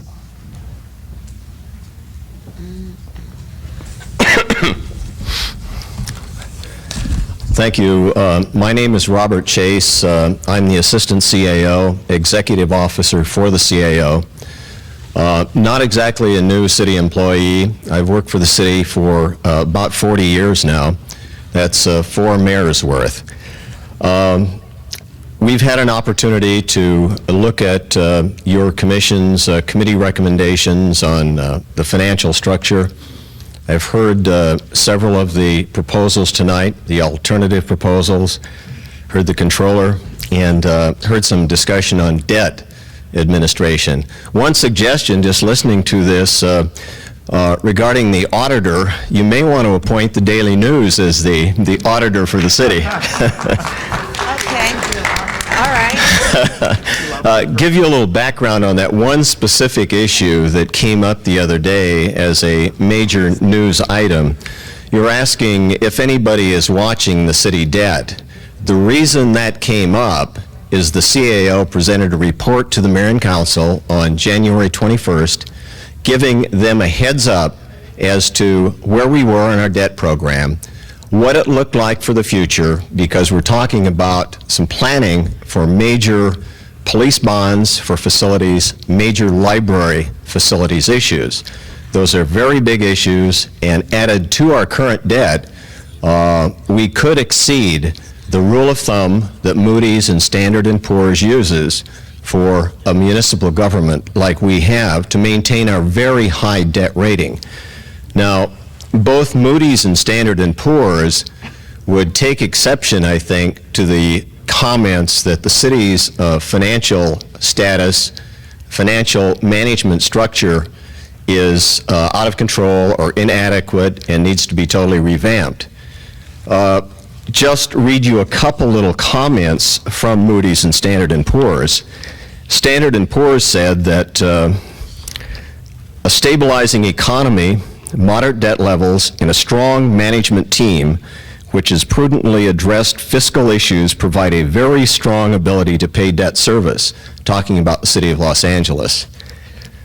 In 1997, Moody's said, the city's rating is based on reasonable budget assumptions which reflect the city's continuing economic recovery and strong budgetary and cash controls. Now, that's in contrast, I think, to some of the observations and perceptions that are in place. And I think as far as auditing and accounting, certainly the perception is you separate the two, auditing and accounting. In the city system, the accounting system starts basically with the city departments. Each city departments have an accounting staff. They review the purchase of materials, prepare the necessary documents, send it to the controller. This is after a city manager is signed off on what's taken place. Goes to the controller, and it gets into the first step of the accounting process, which is a pre-audit. They do the double checking and then fire it into the accounting system. And from there, the payments are made. The auditing, the post-auditing occurs later in the process, as Tim mentioned. They have an auditing division that at certain points in time go around and make a check of what took place, was it appropriate, and are we following the proper controls. In addition to that, annually, the city hires a CPA firm to take a look at all of our accounting transactions and controls to certify the books of the city. So it's a pretty tight-knit kind of financial control system that's in place as far as accounting auditing. And it's true, the perception is you should separate the accounting and auditing function. But that would probably cost more money, and unless we can identify specific reasons for doing that, when we took a look at it, we were at a loss to recommend any changes, even though possibly in a major reorganization of city government, if you had a blank sheet of paper, you might do it a little differently. What I'd like to comment on is the role of the CAO, which I think is key in the financial management structure of the city. The city administrative officer function was created in 1951. But prior to that, the 1925 charter set out a powers and duties of a director of the Bureau of Budget and Efficiency. Now, the director of that bureau was a civil service position appointed by the mayor. In that position, and the bureau was in existence from 25 until 1951. In 1951, this is just after Little Hoover Commission had taken a good look at city government, made some recommendations on change. The then mayor of Los Angeles recommended that this Bureau of Budget and Efficiency, which he personally appointed the director, be abolished, and that a city administrative officer position be created in the charter that would provide a central research budget staff for the entire city to work for both the city council and the mayor in the formulation of the budget with the mayor, and then in assisting the council in its adoption of the budget. The budget is only one facet of work that the CAO has responsibility for. There are several other functions, several divisions of the CAO's office. We have 4. One is a budget and capital programming division that has several functions within it that some have been addressed, some have not. One that has been addressed is the budget formulation responsibilities. The debt administration function is also contained within this budget and capital programming division. It consists of only 4 people. They coordinate the planning of the debt, work with the analysts at Moody's and Standard & Poor's, lay out a program each year for acquisition of major equipment, firefighting apparatus, heavy-duty street equipment, trucks, sanitation equipment, and so it amounts to several $1 million a year, but they can't do it alone. It's the budget division of the CAO that inputs into this debt program in order to size a debt program for the city. It's a very integrated kind of process. Same way, in the same division, we have a capital programming effort that puts together a 5-year capital program for the city. The office also has an employee relations division. Now, that's been mentioned from time to time, but again, that division can't operate in a vacuum. It requires a lot of support from financial and budget staff, especially during the labor negotiations with unions. Jump in about a minute, I'm sorry. Okay. If those 2 functions are pulled apart, you're moving apart negotiations, labor negotiations, which drive about 80% of the city budget. I guess I can forget about many of the other functions. As far as the detail, there's emergency preparedness operations that are in the CAO's office.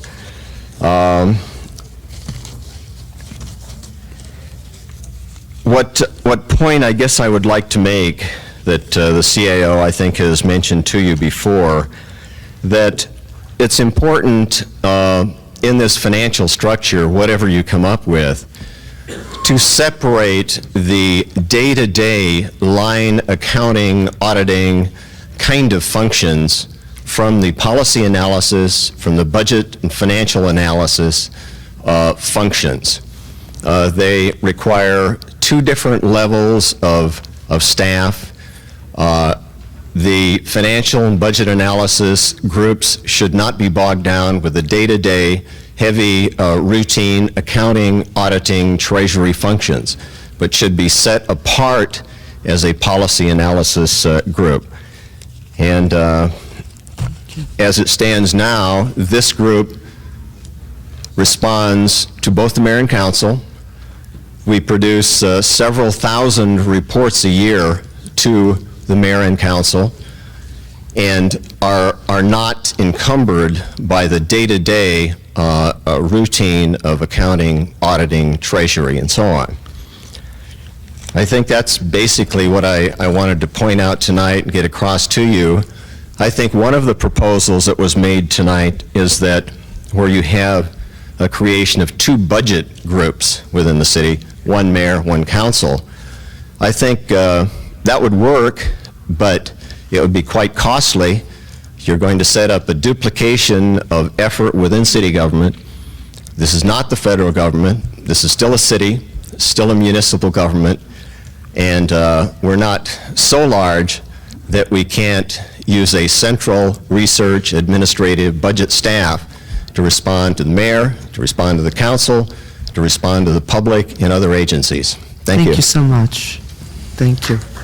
Did any commissioner have a question that they wish to ask? Janice?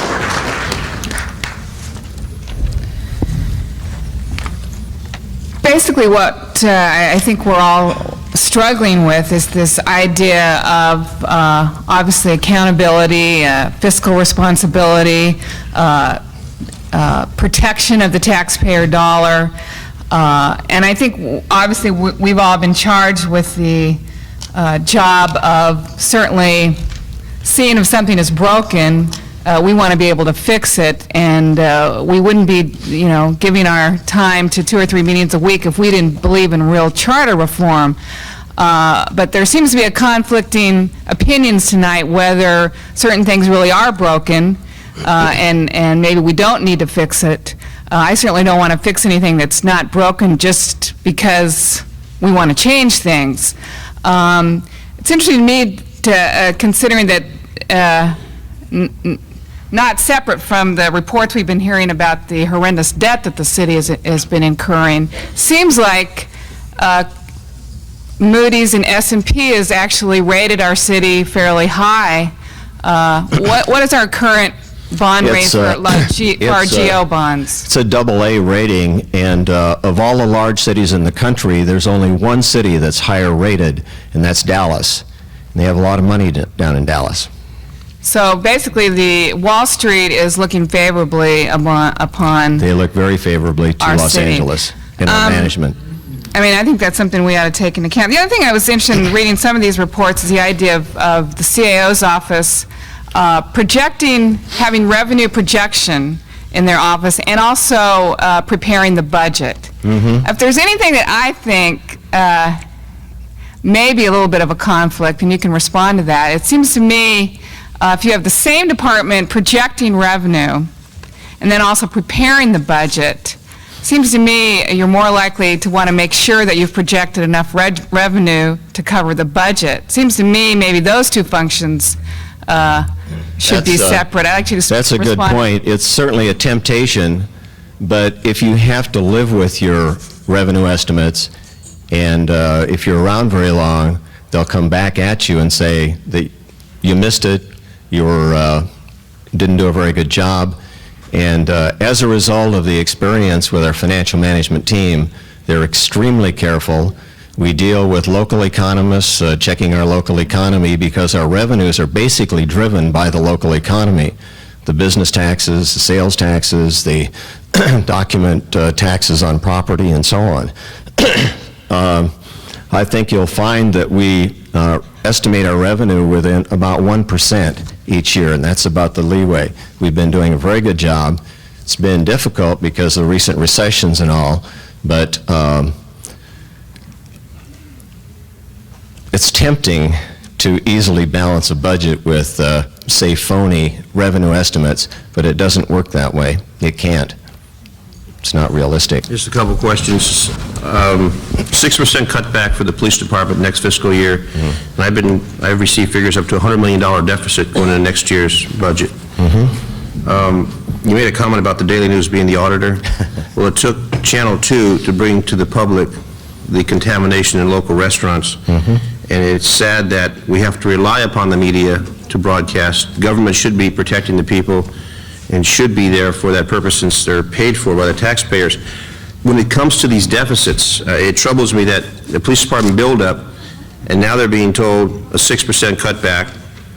And even with that 6% cutback out of the $1 billion budget the police department receives, they're looking for a deficit of $100 million in the next fiscal year. Can you comment on that? The mayor's budget is currently being formulated. We started our meetings today with the mayor and the general managers. The number that we're working with, that's correct in terms of a ballpark estimate of a gap that we have to close. And it can be closed in different ways.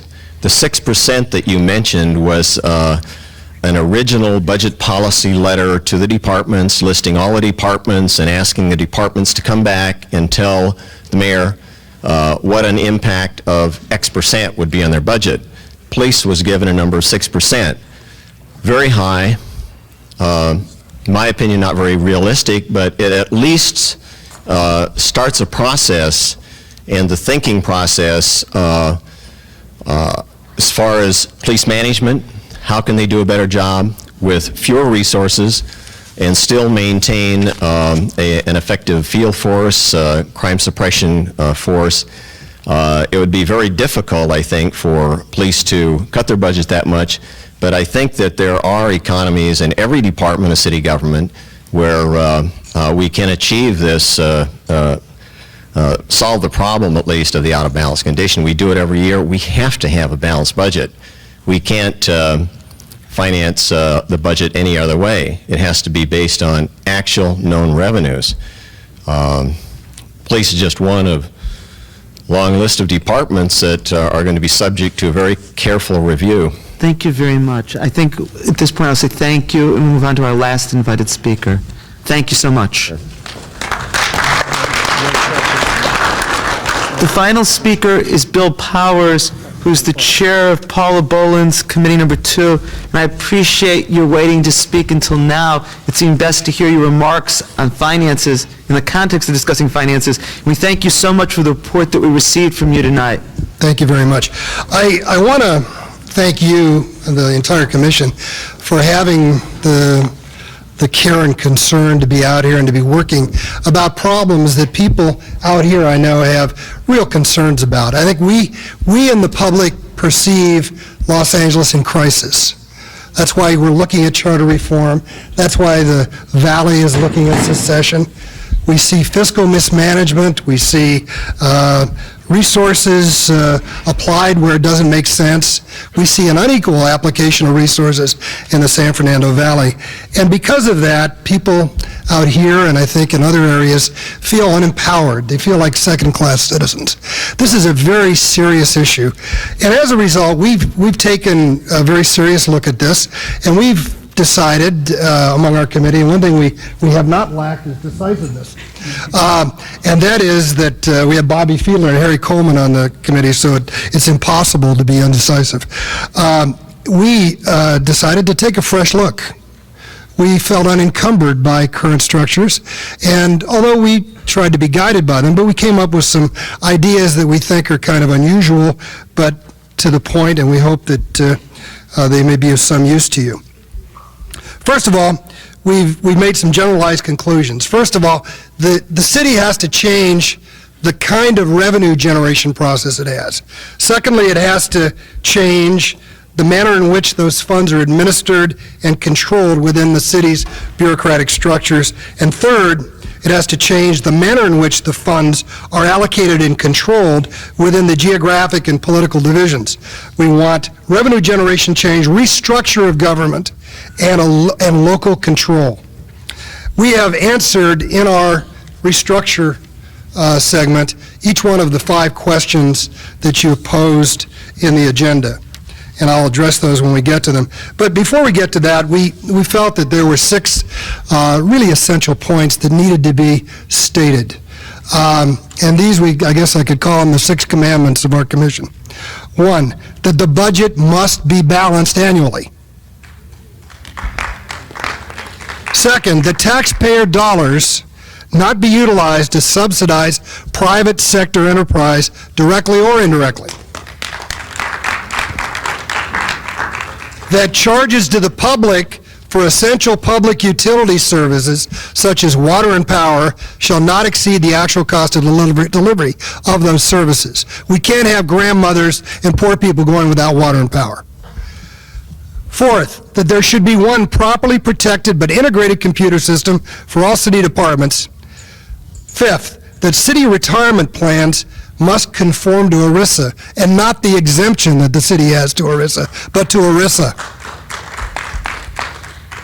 And finally, that no city bonded indebtedness can be incurred without a majority vote of the electorate. Now, because of the nature of our committee and the nature of this, the real complexity of this problem, we think that this takes a professional audit. While these hearings and studies by commissions and committees such as ours are very interesting, we think this really requires the dignity of a professional audit. You need the audit in order to make an intelligent decision. All of our input, really, when it comes right down to it, is anecdotal. You need more. So that's one of our primary recommendations. Now, getting into the revenue generation, we have some basic points. First of all, eliminate the gross receipts tax on business. This is anti-business. It discourages growth. And the cities of Burbank, Glendale, and Pasadena have darn well proved that you don't need it to be successful. We need to increase the application of user fees. Let tax be allocated fairly to each population segment by the degree of burden that segment places on city government. How about seeking some other funding sources? Let's use some imagination. Public-private partnerships. Advertising. Why not? BID or other appropriate revenue sharing. Here's one interesting concept. Let's make all city departments self-justifying cost centers. Let's make them account in between departments. So the city attorney will have a budget and it will bill other departments for their services and vice versa. The budgets will interrelate. Distribute department overflow income equitably. Now, this is 2 parts. The first part is some city departments, harbors, airport, will generate more money than they can spend. Don't leave it in the pot. Put it into the city pot and then distribute it equally to each councilmanic district. Distribute that money equally. Local control is the way we think we should go. I think one of the things that we need to focus on is what is government? We must define government by necessity, not by convenience. We have too many departments, we have too many functions. Let's sit down and consider, what do we need government for? What is the purpose of government? Let's go through an analytical process and see if there's some fat that we can trim out. And then finally, and this segues into the next section, we need to restructure city government. We'll go into some more details about how. We have one proposal. We think it, interestingly, connects with a number of the thoughts that some of the previous speakers have spoken about. But the basic premise here is that when all these suggestions are implemented, we think the city will operate more efficiently and thus less expensively. More business will be attracted. more profits will be generated, more sales will take place in the area, and therefore there's more sales tax revenue. And that's how Burbank, Glendale, and Pasadena make it. Why can't Los Angeles? Lack of imagination. Don't get stuck in the mire of the past. Use your creativity. We got decisive, we got creative. We're not the end all, but you guys have just got a wealth of knowledge and experience and more available to you, and we urge you to use that to find the creative solutions that this city desires and is entitled to. It's more than just desiring, it really is entitled to. So in terms of restructure, we think the mayor's department should get a little more responsibility. We think the council and the mayor have had a push-me-pull-you fight over many generations over control, and we've come up with a suggestion for restructure which combines control over administrative function in both the city council and the mayor, and I'll discuss that in a little bit. But the primary segment of this is the neighborhood council. We strongly endorse the idea of the neighborhood council. We think it should be 15 or more elected neighborhood councils. We think the council members for each councilmanic district should be the chair of each neighborhood council, but with just one vote.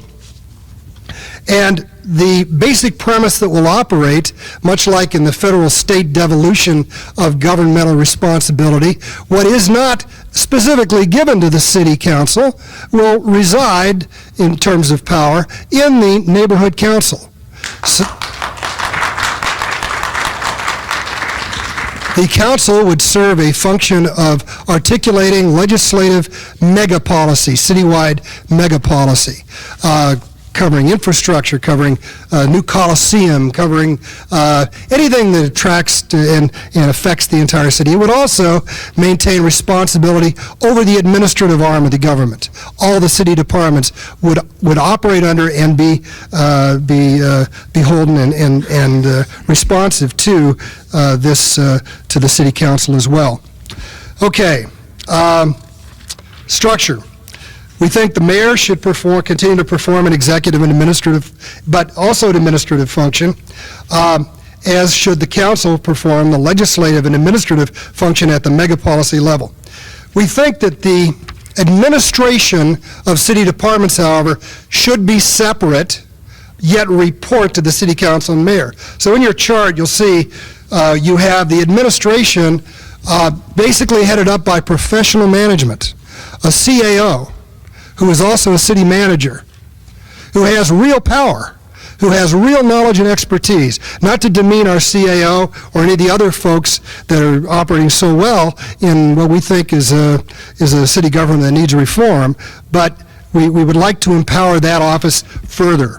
We'd like a budget office to report to the CAO. We'd like a separate city auditor's office to report to the CAO.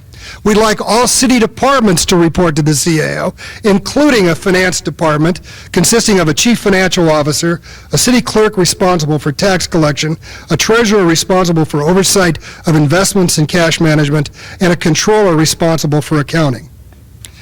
The neighborhood council would receive overflow revenue after the funding, the budget funding for infrastructure, major citywide infrastructure, including departments and all that. The difference is going to go pro rata to each neighborhood council. Now that means that there will be equality of distribution. There will be empowerment. There will be local control. Now, local control basically ends up being the point, and with local control, we think will come accessibility. You're not going to have to go miles to talk to your local representative.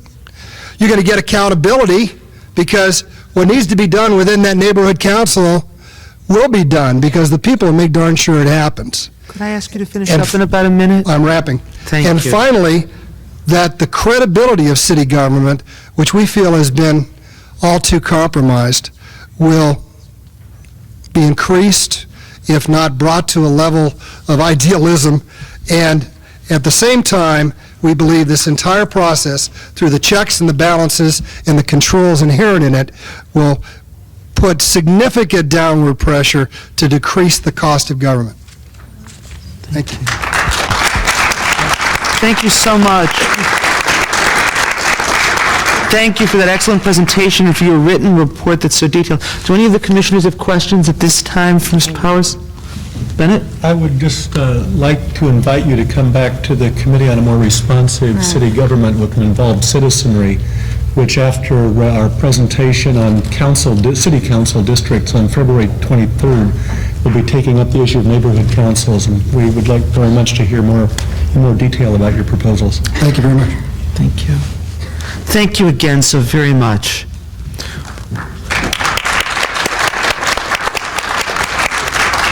What we'll do now then is hear from all who have turned in comment cards so that you don't have to wait any longer than this to speak. I'll allocate 2 minutes for each speaker, and then the commissioners will have the opportunity for a discussion of what we heard tonight with regard to budget and finance. I want to start with David Fleming. Let me just read 3 at a time so that those who are about to speak can come up and we won't need to take a long time waiting. I have David Fleming. We're delighted to welcome you tonight. Leonard Shapiro and Fred Weinhardt is the first 3 speakers. Thank you for being here tonight with us. Thank you, Mr. Chairman.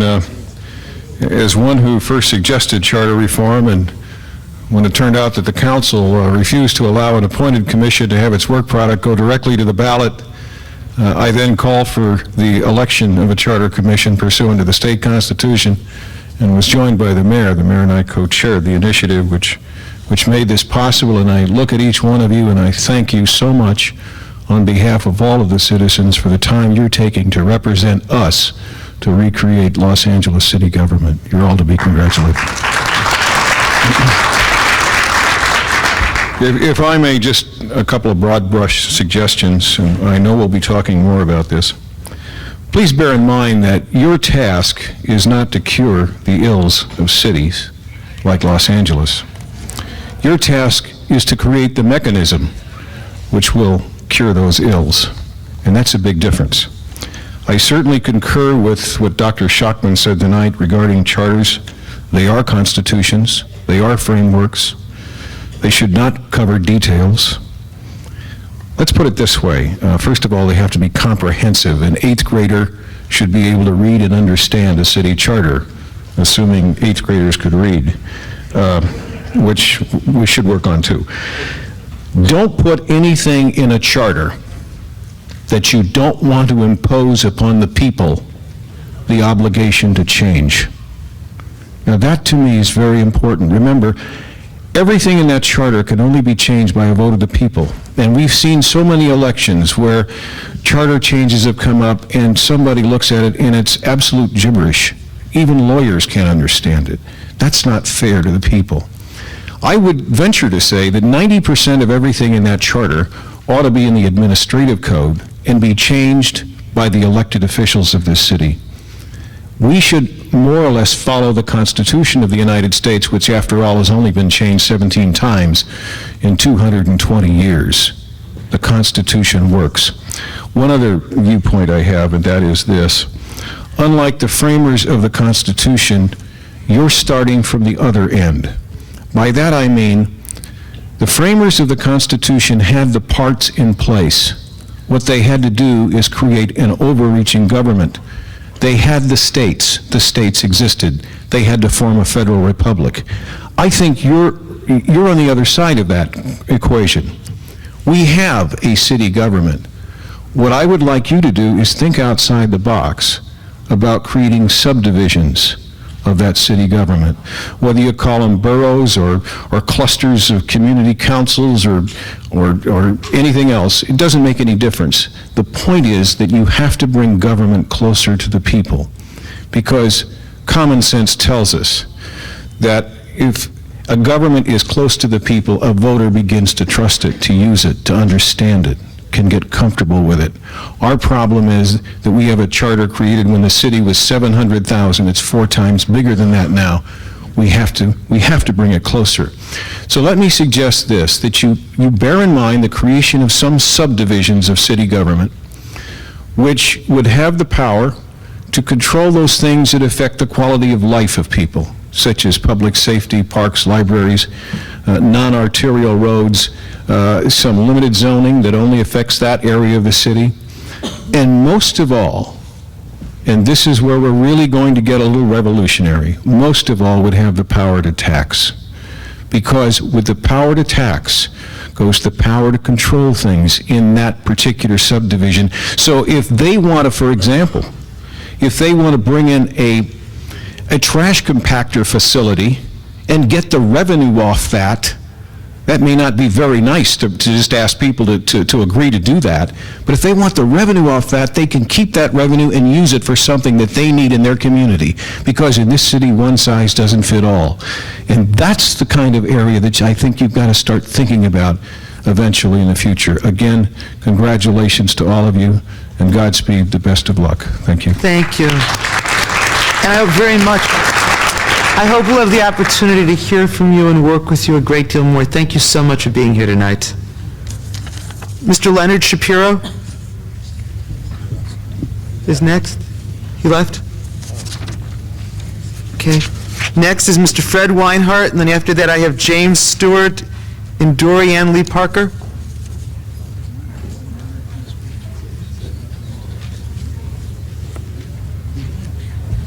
Thank you. My name is Fred Weinhardt. I'm president of the Saddle Tree Ranch Homeowners Association in Sylmar. I also represent the Sylmar Chamber of Commerce. And since I only have 120 seconds, I appreciate David said a lot of the things that I would have liked to say myself. I'd like to make about 4 real quick points. One is remembering the very essence of what a charter is, and I think the comparison to the Constitution is very important, because what its function is to limit what government can and cannot do. It is, I don't think it's intended to give power to a body, but to restrict that power, and I think that's critical. The second point, I think, just like I think it was Jefferson who said that the Constitution is not worth the paper it's written on unless the constituency abides by principles in which it is assumed to exist when it was written. And I think the Charter will be the same thing. Unless we simultaneously work on the quality of our politicians and our elected officials, no Charter is going to solve all our problems. I'd like to address the couple of things that was said by the Controller's Office. Just the thought, I think the question was as to whether or not the controller is performing a controller's function. I think if we compare it to private industry, there should be many instances where a controller will actually question to death an expenditure, even if it's approved, even if it's budgeted. If it doesn't seem like a wise move, I think the controller does have the capability to actually stop something and say, what the heck is going on here? And I think the implication is maybe that's what's missing in the process. Lastly, on the thought of charter reform, detachment. Just like to make the point that charter reform is critical, that it's probably the only thing that will prevent detachment. And I think there's many of us here who would rather see a united city, a functioning city, than a divided city. But if it doesn't happen, detachment probably is the answer. Thank you. Thank you. James Stewart, Dorianne Lee Parker, and Charles Church are the next 3 speakers. Yeah, James Stewart. I'm with the Board of United Chambers of Commerce and the Mid-Valley Chamber of Commerce. I'd just like to make 2 points.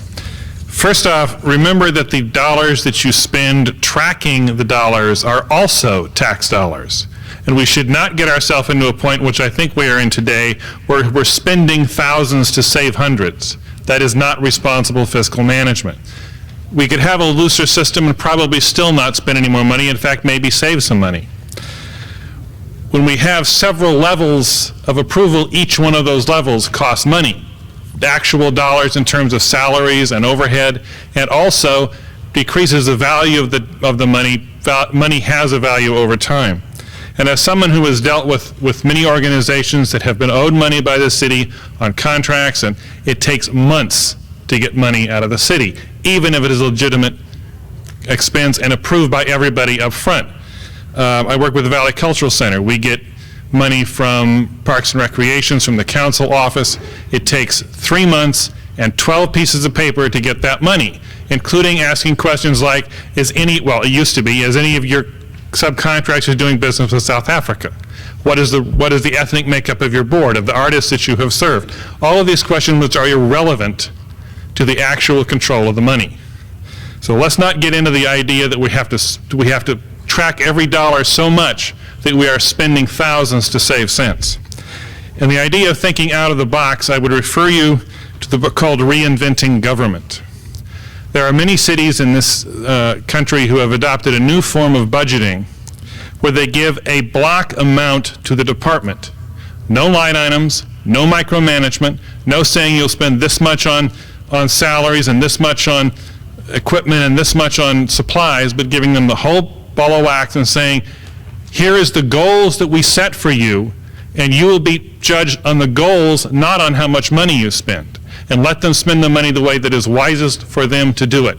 The city council doesn't know which books the library needs. The city council doesn't know how the police department needs to spend its money. Those departments know better. Let the departments do their jobs. Thank you. Thank you very much. Dorianne Lee Parker, Charles Church, and Dorothy Boberg are the next three speakers. Is this Dorianne Lee Parker? My name is Charles Church. I want to talk to you a little bit about accountability. I think we're worrying about it at the wrong end. I propose that we create a city efficiency manager. The purpose of that would be to meet with each of the functions that we're doing, like street cleaning, tree trimming, graffiti removal, whatever it is, once a year with citizens, have the people who are responsible for these jobs come in and explain how they do it and how they can improve their productivity. Right now, the inefficiency of many of our city workers approaches legendary proportions. We don't have to put up with that. It's obvious to anybody who looks at it that it isn't working. You're worrying about the money, and you should be worrying about how they're doing the job. I propose a city efficiency manager. Thank you. Thank you so much. Dorothy Boberg, Susan Barr Nelson, and Brian Hutchinger are the next three speakers that I have. Well, now Dorian Lee Parker is... Oh, I apologize. Yeah, we got out of order. I'm sorry. Well, I'm sorry, too. I wasn't quick enough to get up here. Please. I came to the Los Angeles area in the early 60s, and at that time, Los Angeles was almost utopia. It was almost paradise. And since that time, it has gone down, down, downhill. Somebody has been asleep at the switch, I think. And I am hoping that these charter reform commissions can help wake people up and find a way to make them stay awake and do something about making this city better and getting it back to where it used to be and straightening out some of the problems. When you're in charge of something, if you're in charge of a household, a family, it is up to you to make sure that you are maintaining the infrastructure and that you are maintaining law and order. And the people in charge of this city are supposed to be doing that, and they are not doing it. So please, I don't know I have no suggestions how to do it, but please help them do it. Thank you. Thank you.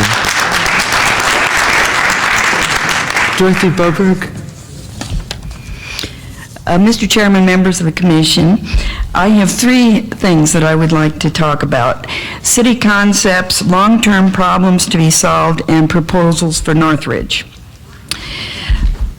There's an optimum size city and an optimum boundary, an optimum density of population for each community or city, which can be determined through research and discussions by the citizens of each community.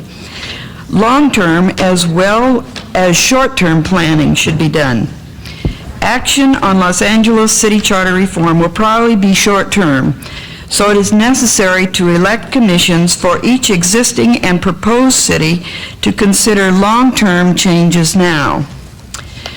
Now, the long-term problems to be solved include each community should be responsible for developing plans to cope with the major changes expected in the next century or two. such as 1, the end of the age of petroleum, in which it will be necessary to have relatively self-contained cities with intra-city transportation systems, especially bikeways and pleasant walkways, as well as between city centers transportation network. 2, public opinion and policy to make desirable the 1 or 2 child family necessary to preserve endangered species, save forests, coastal and sea habitats, provide clean air and water, preserve farmland, limit global warming and ozone depletion, and participate in worldwide population problem solving. It is only by solving population size and density on the local level that the worldwide population problem will be solved.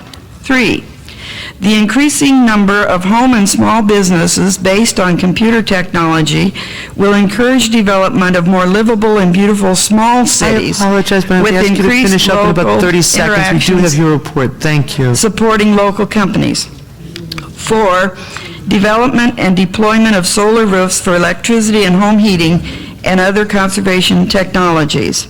Then I don't have time to give you the proposals for Northridge, but I believe that Northridge should be an incorporated city with an optimum population boundaries, included school district, greenbelt, vegetation, gardens, and parks, so that a city could look more like Paris or small cities of Europe, and governed by an elected council with a Los Angeles County government controlling the larger issues. Thank you so much. We do have your written report also, and I'll make sure that it's distributed to each of the commissioners.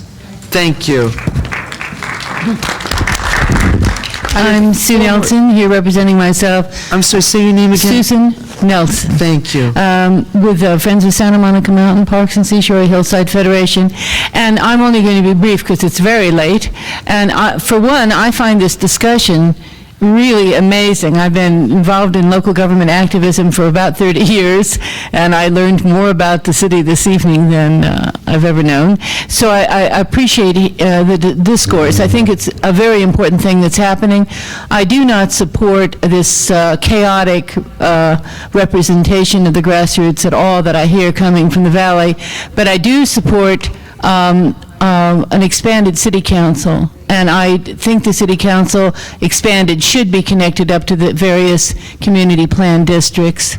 Other than that, for this evening, I'm still listening to what this financial report is. In terms of the debt, I would like to say one thing.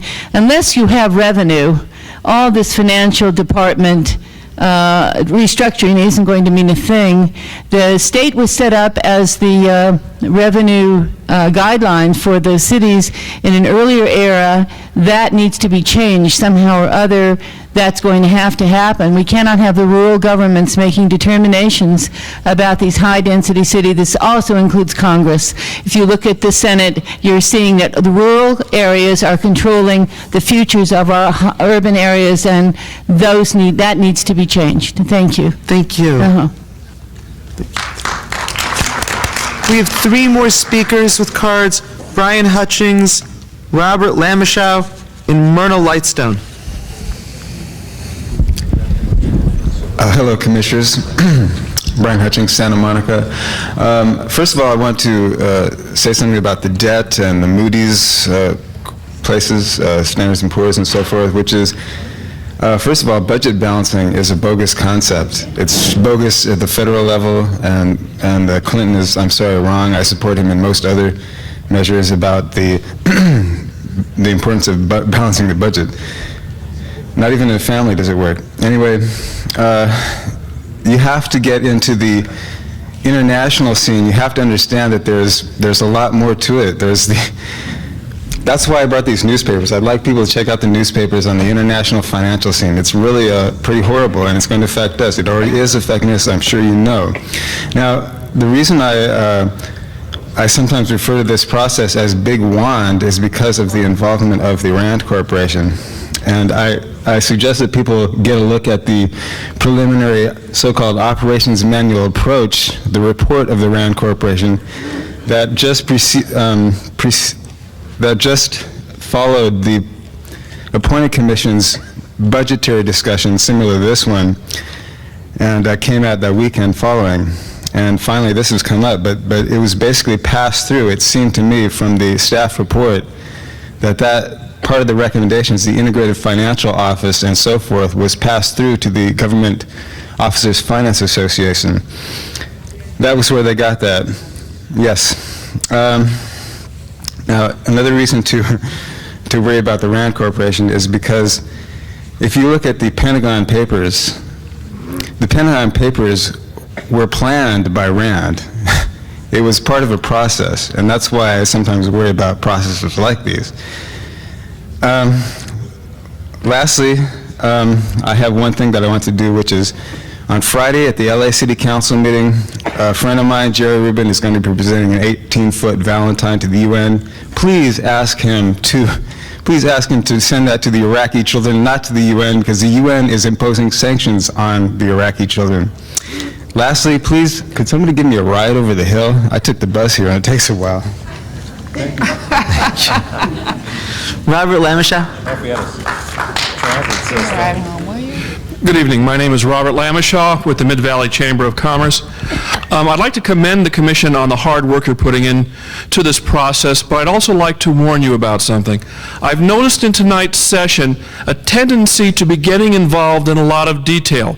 We've talked about micromanagement. Most of the conversation here tonight really should have nothing to do with charter reform. Charter reform should be dealing with high-level responsibilities and high-level channels of authority. The charter should be simple. One of the arguably the most complicated country, most diverse country in the world has a very simple constitution. The charter should not be a detailed blueprint. I would suggest that an executive branch should be responsible for all administrative functions. And that should be about the extent that the charter refers to it. The legislative branch, the city council, should be responsible for such items as finance and approving the budget. They should not be involved with any administrative functions. The problem we have today is that the city council runs the city. They do the budget, they do the administrative functions, the department heads are responsible to them. This commission and the new charter should not concern itself with the details of administration, and I've seen where even tonight you're starting to get bogged down in a lot of those details. Let me warn you to avoid that tendency. Thank you. Thank you. The final speaker card I have is from Myrna Lightstone. I'm Myrna Lightstone, and I'm representing myself. I have a big mouth, and I like to tell people what I think. And I think this city is too big. I think it should be split up between the valley and the city. And the school system, which is a total shambles and was back in the 60s and 70s, is totally mismanaged. There was mismanagement in the school system then, there's mismanagement in the school system now, and a tremendous waste of money. When I read that they don't have enough books, and I see them being thrown out the windows of the schools, it makes me sick to my stomach. The burden of the taxes has fallen on the homeowners, and we are the ones that are bearing the burden year after year for everything that's being done.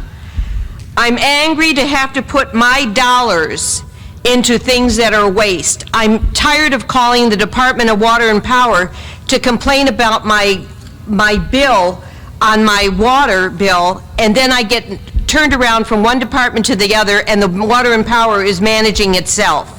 And nobody does anything, and I have a tiny lot, and I'm paying $500 a month, or $500 every 2 months for Water and Power. If you want to cut money out of the budget, start consolidating your departments in the government. I agree with the gentleman who was just up here. Start cutting your salaries. Everyone should take a 10% cut off the top. We've been in a recession since 1990. Take your cuts from the mayor who doesn't take a salary to the councilman to all the people that they employ. Start with cutting the fat out of this government.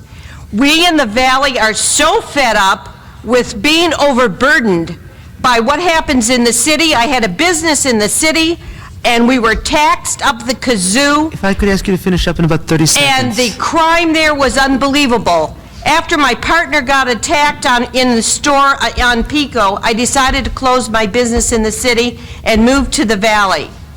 Being in real estate over the last 10 years, and I don't even want to get into that because the governor needs to deal with this and all the things that are happening in real estate today with people who have been earthquake damaged, lost everything, are turning around selling their houses with no disclosures of earthquake damage and asbestos in the houses that are being sold. These houses are being sold Thank you as so good much. houses.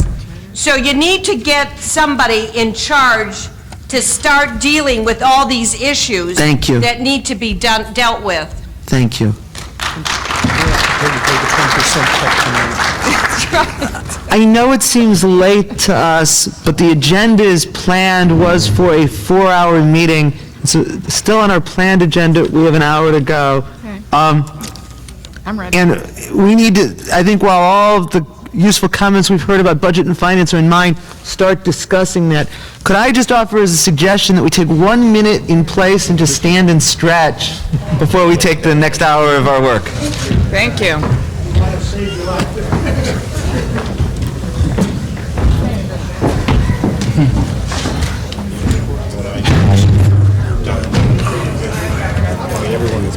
Every speaker, everyone. Well, now we can. Yes.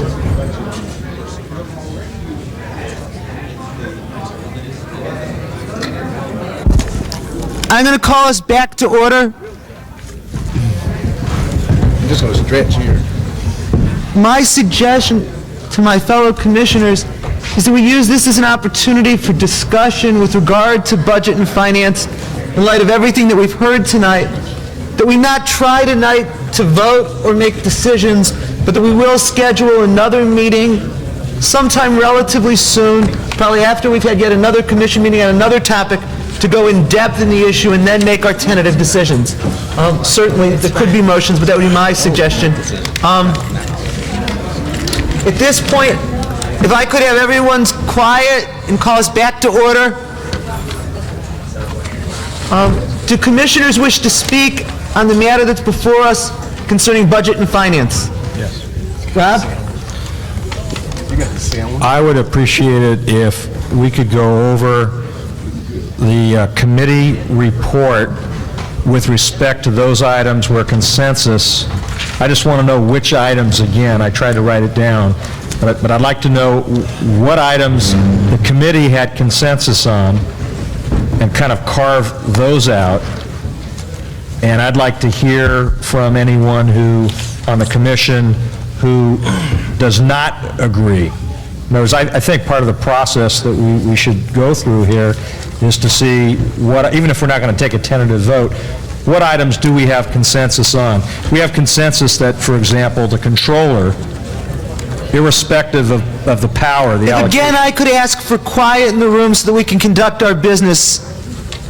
Irrespective of what powers, post-audit, pre-audit, if we have consensus that the controller's office should remain elected, then I think we should move on and let's focus on the other issues. But if we could just find out what the committee, again, had consensus on. Nick, would you like to summarize those? Sure.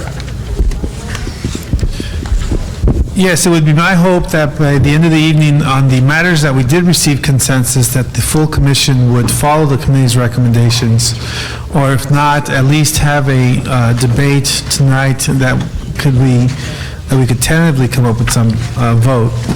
The areas that we did have consensus on are, that we did have consensus on was that on letter A, the accounting and auditing would be segregated. Page 1 of the summary page, yes. Okay. On letter B, that the controller... Nick, where are you again? On summary page 1. That's not the introduction, is there a separate?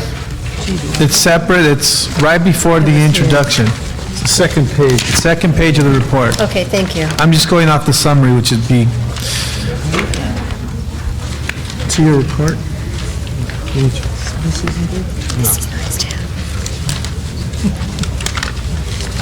Don't have your report. Where's your binder?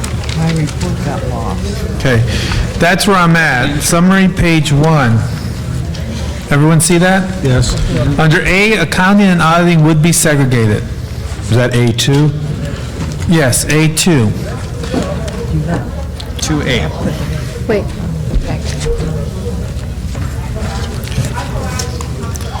A2. There's no consensus as of yet. I'm sorry, there is consensus in terms of assigning the pre-audit to the elected controller. That would be B.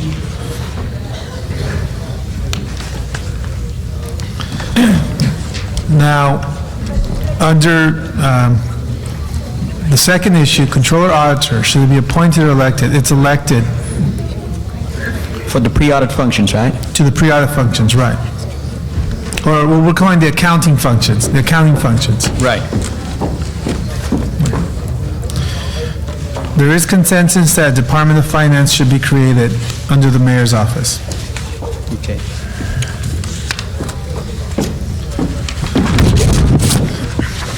Under D, the city budget office, there's no longer consensus. At one point there was to create a budget office under the CAO, but Commissioner Chemerinsky has provided a different model for his perspective. So will that have further discussion, or? That would require further discussion. Okay. And under the CAO, I will take chairmanship liberty at this point and actually say that we do have consensus, because even under Chemerinsky's model, there are still some roles or functions that a CAO would perform. Something that is not in the report, but based on the information we now have before us, there will be a CAO. There is a division in terms of what task it will perform, but there is a CAO. Thank you. So that summarizes where we are with the committee report. Rod? I was going to ask if there are any members of the commission that have points of view that they want to express that are contrary to or in conflict with or questions with respect to those items where the committee has consensus. I see Chet and Bill and Gloria and Jackie and Marcus. Chet, I'm sorry. Okay. Let me just say, first of all, that I really appreciate the quality of the report that's been put together, as well as Erwin's always excellent responses and viewpoints. I do respectfully disagree with the approach. As most of you know, and we've talked about it before, I tend to look at things a little bit more holistically. So the separation of these items into 5 distinct parts, while I agree with some and disagree with some others, I'm really more concerned with the whole. The issue of the controller being appointed, let me just say that, and that's the B issue, I am not so much interested in let me try it another way. I'm very concerned about looking towards management principles that will in fact increase the quality of life for our city, not just save dollars, but possibly provide better services. And the fundamental issues that I see are clear lines of responsibility and therefore clear lines of authority.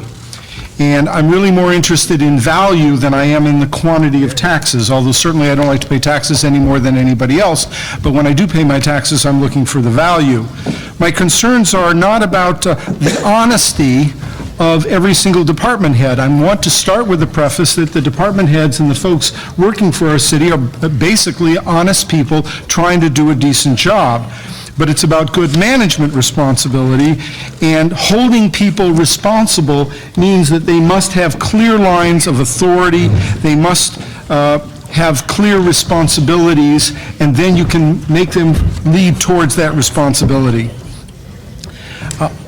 I think we are using the wrong terms when we look at the whole process of the city controller, the difference between audit and financial accounting. Auditing is not management. And right now, the controller, as I understand it, is involved in the management process because he or she is in fact having to sign off on checks. That's part of management. I really see a different form of government. I see a form of government where you have a mayor who is responsible as the chief executive officer, the executive branch, of running the government, of getting things done. I see a council who is responsible for setting policy, for establishing what the goals are of the city and establishing the policy by which the mayor needs to abide by, and therefore his departments need to abide by. And I see a different role for what has commonly been called the controller. And that is, in my mind, for lack of a better term, an auditor general. Somebody who is responsible independently, and therefore I do believe that they need to be elected independently, to oversee not only the financial positions of our city, but also the management positions. So I would therefore say that in my scheme of things, the city auditor general, again, please do not hang me on the term, but that's the best I can come up with at this point, would be responsible for financial auditing of the city throughout the process, not just after the bills are paid, but as an auditor, spot checking, doing whatever he or she finds necessary to make sure that we are financially doing what the city has said that we should be doing. I also believe that he should be doing a management audit. How can we do it better? And at the same time, I think that there's a place for the city controller or this this auditor general to provide the basis of information that all of us, all members of the city, could make their decisions. That is to say, a large chunk of the CAO's functions, that is pulling together the pro formas, the audits, the financial information, I believe should be under this Auditor General as an independent body whose sole responsibility is to make sure that the council and the mayor's responsibilities are being fulfilled. With that in mind, I would then go on to say that the city controller or auditor general should be elected. I don't understand how under any scheme you would want to elect somebody to do your financial accounting. That is something that you can appoint. Your auditor needs to be elected or needs to be at a much higher plane. With that, and then I go down through the rest of the list and I can make my judgments. And I'll stop at this particular point. I think that this has a great deal to do with the direction by which the structure committee is working on, and I think that they all need to be integrated. I have Bill, Gloria, Jackie, Marcos, and I also wish to speak, and then Bennett. Thank you, Mr. Chairman. I'm going to focus my comments on the issues on which the committee had consensus and the ones that I have some concerns about.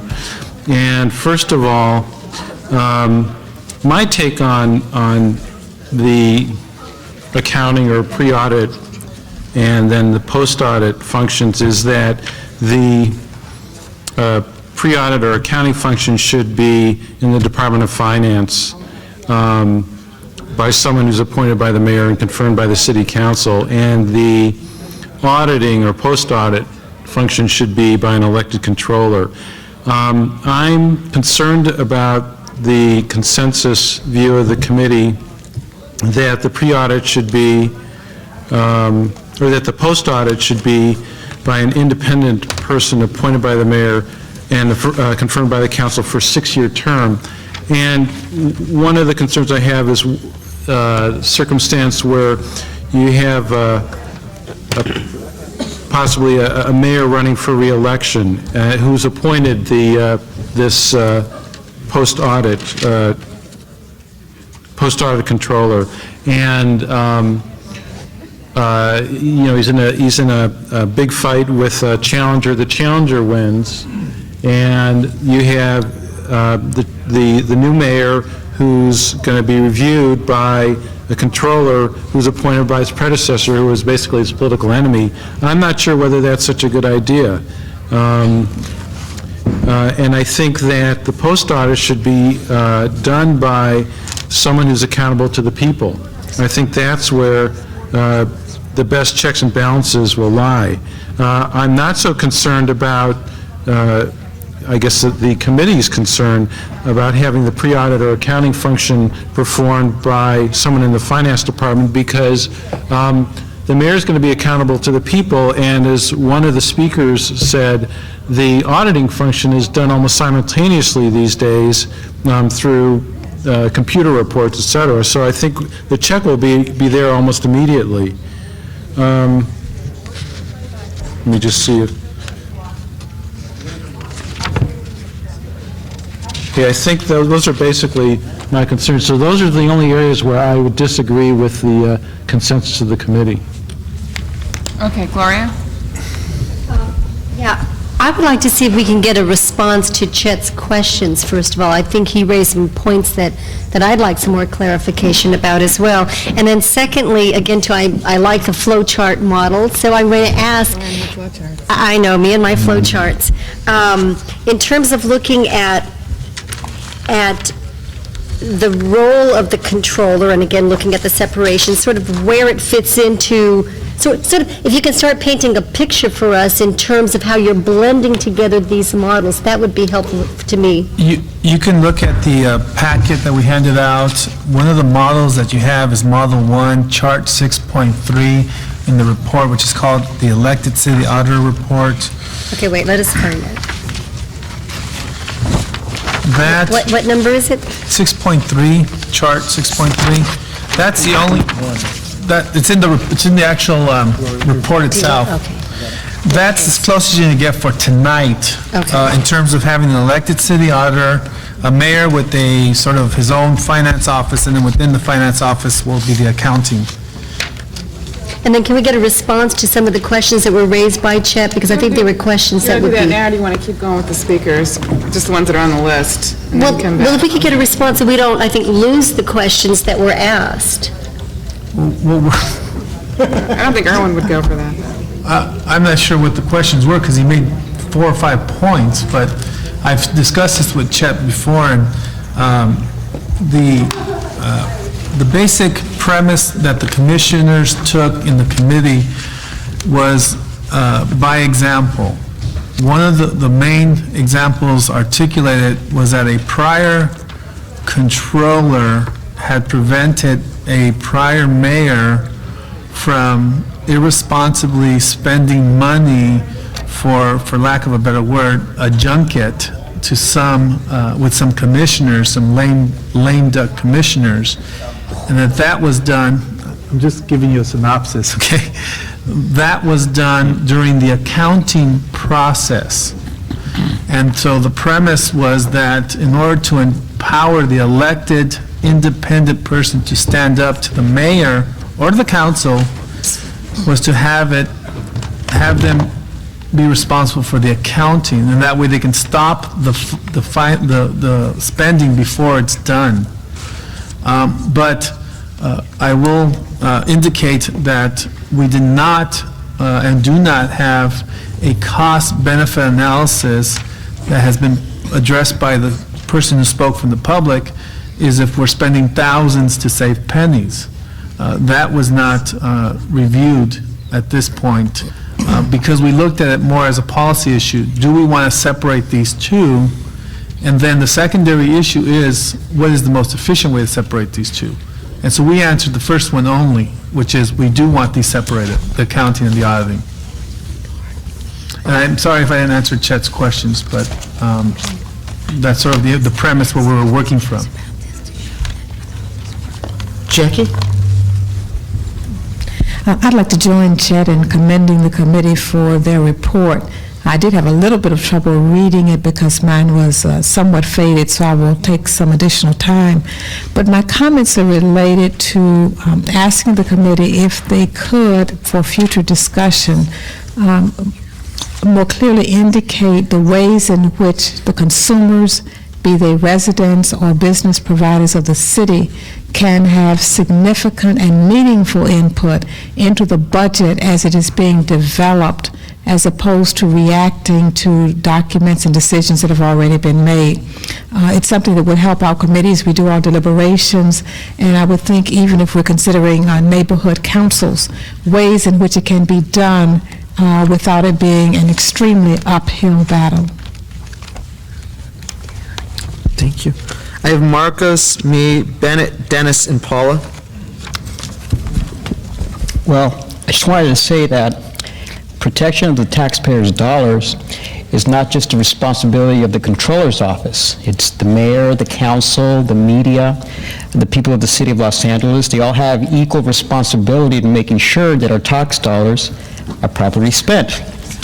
The present system of recording and reporting and analyzing the city's financial stability should be improved, and it should be centralized under one jurisdiction. It should be centralized under the mayor's office. I concur with that. The present check and balance system that has been working since 1925 is a good one, but we can make it stronger. And I agree with the recommendation to split some of the responsibilities, pre-audit and post-office. Pre-audit and post-audit. But each function needs to be independent of the council, the mayor, and the controller. We can't say that the council will appoint someone in the post-audit position and say that that'll be independent. That part of it should also be an elected position, just like the present controller who is elected. It'll make it stronger. And that position should only be answerable to the voters. And so that's the only part where I disagree. The post-audit function should also be an elected position. It would make our present check and balance system a stronger one. I have me, Bennett, Dennis, Paula, and Janice. I just want to speak briefly to the parts of the report where we do have consensus. I think there are two items, and I think they're both crucial. One is creating a Department of Finance. What's striking is that all of the witnesses who testified before our committee, and that includes the controller, representatives of the mayor's office, CAO, have seen a benefit in creating a centralized Department of Finance, taking the various tasks with regard to financial management and planning and centralizing them. It was also something that was proposed by the GFOA report and by the Reining Commission more than 25 years ago. The only thing that I've added to that, it's a slight difference between Nick's proposal and mine, is I am concerned that we're asking a department to perform several very different tasks. The revenue collection task that's now in the city clerk's hands, the revenue management task that's in the city treasurer's hands. I believe, based on what Paul and others said tonight, there should be a specific Office of Debt Management, and there needs to be an Office of Grant Management. And rather than just assign the tasks and let them be combined in any way, I would prefer to be separate departments for these clearly distinct tasks. I can't imagine any point where these tasks won't always be distinct. Revenue collection will always be separate from investment. That will always be different from debt management. So I can't imagine how that distinction would ever become obsolete in the future. And that's the only detail that I would add. The other thing that I would speak to where there's consensus is having what's been called tonight the pre-audit function separate from the mayor and the city council in an elected official. I am strongly persuaded that the best protection of the taxpayers' dollars is to make sure that they're not improperly spent to begin with. To find out that they've been wrongly spent later on doesn't bring those dollars back to the city treasury.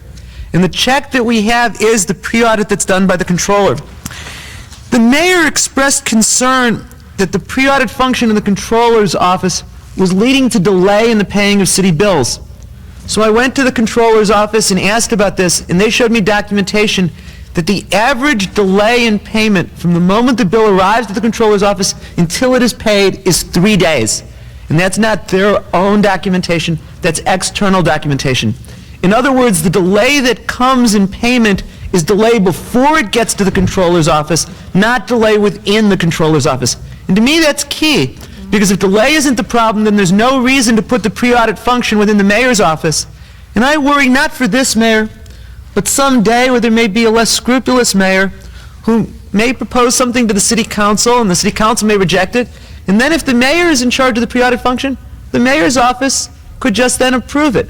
And so I strongly support the committee's recommendation that there be a pre-audit function in an independent elected controller. And I'm not yet speaking to the issues where there's not consensus. We can come back to those. I have Bennett, Dennis, Paul, and Janice. Actually, Chairman, the comment you just made on the three-day turnaround time was one of the things that I'd hope to highlight, because it hadn't been mentioned yet. There were some comments that might have led people to believe to the contrary earlier. I think the most persuasive comments that we've had tonight have been those of the fact that our bond rating is so good. And I would be concerned that we are proposing to make changes, perhaps only for the sake of making change. I've heard of hypothetical cases that could happen in the future, but I haven't heard of any issue that's been before the city, at least in my memory, that the current system hasn't been able to deal with in a timely and proper manner. So I've received a lot of information tonight. Maybe some of the information I'm looking for that I just mentioned is in these papers, and I for one would like to analyze that further before voting tonight. Thank you. Thank you. Dennis?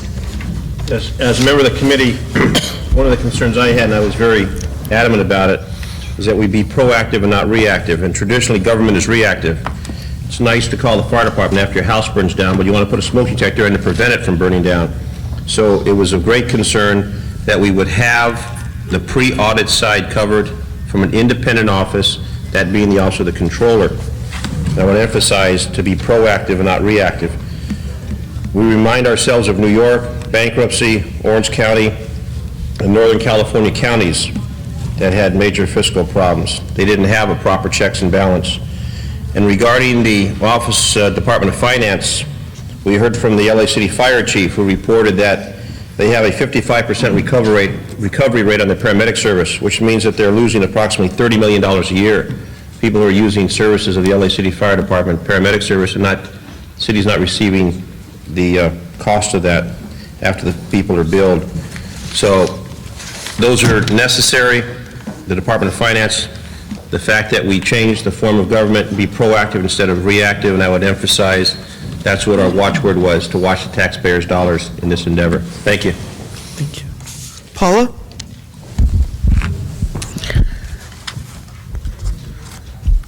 I'd like to look at the chart and thank the committee and Nick for a fine report tonight and in-depth time and study that they've made.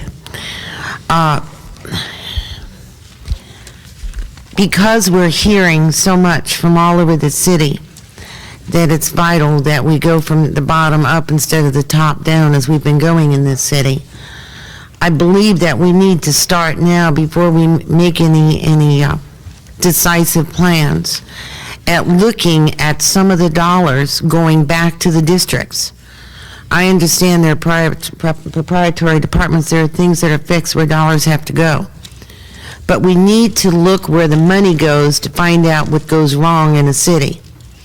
And if we can come to a manner where the money is given out to the districts, and those districts, those neighborhood councils, as was the report that Mr. Powers made here, would determine their district's own needs, but it was fair, equal, apportioned so that it was equal. You now have districts on the same footing as all others, and the fight isn't over money. And you've now empowered the people to make some of their own districts. There are districts going to need streets and lighting, there's others going to need have other problems, but they need to be able to manage their own dollars. And before we put anything in concrete, we truly need to Mr. Chair, we truly need to study this aspect of the budget. The other area, I believe that in looking at the report that was made to us, by having the 3 different departments and having the CAO that's overseeing everyone, I believe would end up giving us more accountability at the lower levels. As we discussed earlier tonight, it's just not working the way it is. We should have known a long, long time ago about the problems we were having. It shouldn't be 3 years or 4 years later when we're already so much in the soup that we can't get out from under. If we put the onus on, it just, you know what, it just takes to look at the smaller cities. If we look at Simi Valley, Glendale, Burbank, Pasadena, with their city managers, and we look at the way their fiscal structure is, one, their revenues, they're healthy cities, they're business friendly, as evidenced in recent news, major business leaving Los Angeles, San Fernando Valley, as a matter of fact, because of the tremendous savings in business taxes alone to move a huge facility to Burbank. We're all going to pay the price. We can say that we can't operate unless we operate under the business tax kind of system we have now, but if everyone keeps leaving, there aren't any dollars anyway. It's a declining revenue, certainly. And I would hope that we would just look at some of the, I don't want to take any more time, and I would like to talk to the committee further on the report that you've heard tonight and some other ideas, if I may, rather than take more time tonight. But I would hope that we would analyze these aspects of the budget. I have Janice, Gloria, Chet, Nick, and Bennett. Thank you. I, too, would like to commend the committee for their long hours of work and study. I, too, would echo my fellow commissioners' comment on making sure that we don't rush to fix something that's not broken. I have yet tonight, and through everything that I've been reading over the weekend, really have heard any compelling arguments on why we need to separate the pre-audit and the post-audit functions from the Controller's office. I still don't understand why that's a problem. Even Irwin said in his report to us, Los Angeles has one of the best records of any city in the country in avoiding serious financial scandals in the spending of city funds. And we heard that our general obligation bonds are rated AA, which is, you know, the highest except for one city in the country. So it seems to me we do have some incredible fiscal responsibility. I do agree that the problem of debt management probably needs to be isolated, and I'm in favor of a debt advisory board like the state has. But I have yet to hear why we're so concerned about the post-audit and pre-audit functions in the Controller's office. I have yet to understand why that's a problem. I also want to say that, you know, in terms of democracy, I don't want us to forget that the one power that the people of Los Angeles have is in electing the people to represent it. And the ballot box is still the most powerful tool that the people have. And we do have 3 elected officials that run citywide. They're the only 3 people that are voted on by every voter in the city of Los Angeles. And I'm concerned that while we attempt to change the charter, we're attempting to maybe give power in positions that are not elected. And I would be more inclined to beef up the elected positions, the mayor, the city council, and the city controller, as opposed to giving more power to departments and appointed people that the people have not elected and have no recourse to remove from office. So I'm a little nervous that we're tending to put more power in appointed positions and departments under the elected officials, as opposed to giving them the power they need to run the city. I'm interested to know if you've looked at making the city controller the chief financial officer of the city.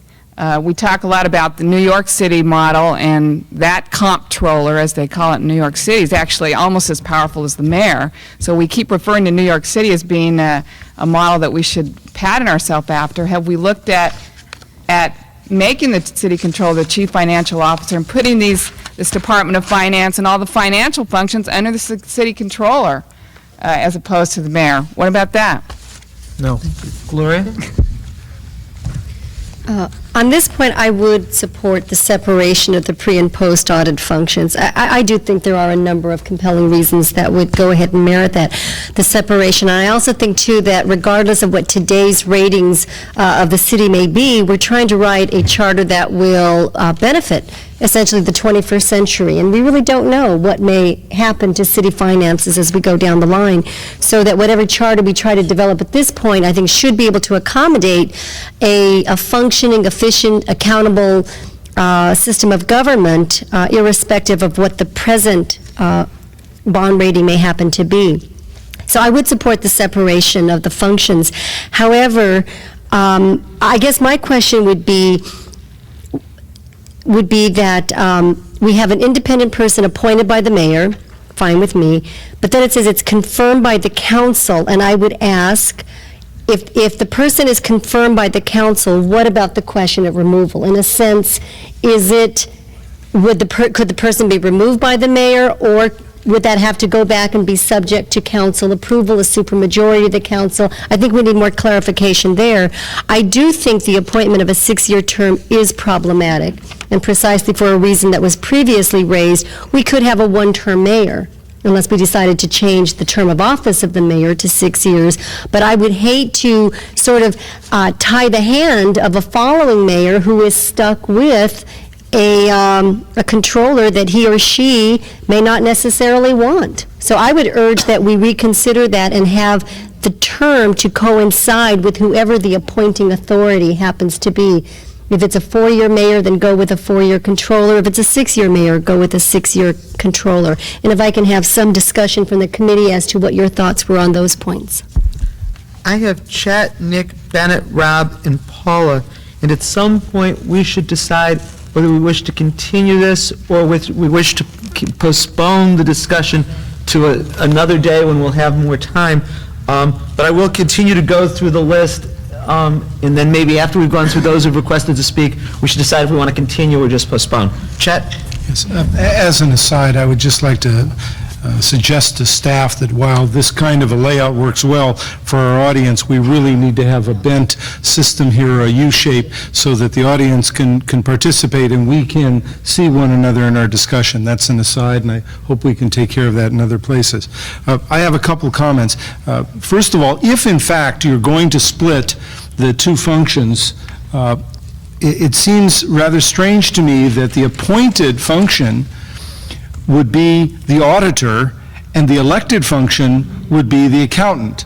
In private business, we would always look for an independent auditor, somebody to come from the outside to check and verify that we in fact are doing it correctly.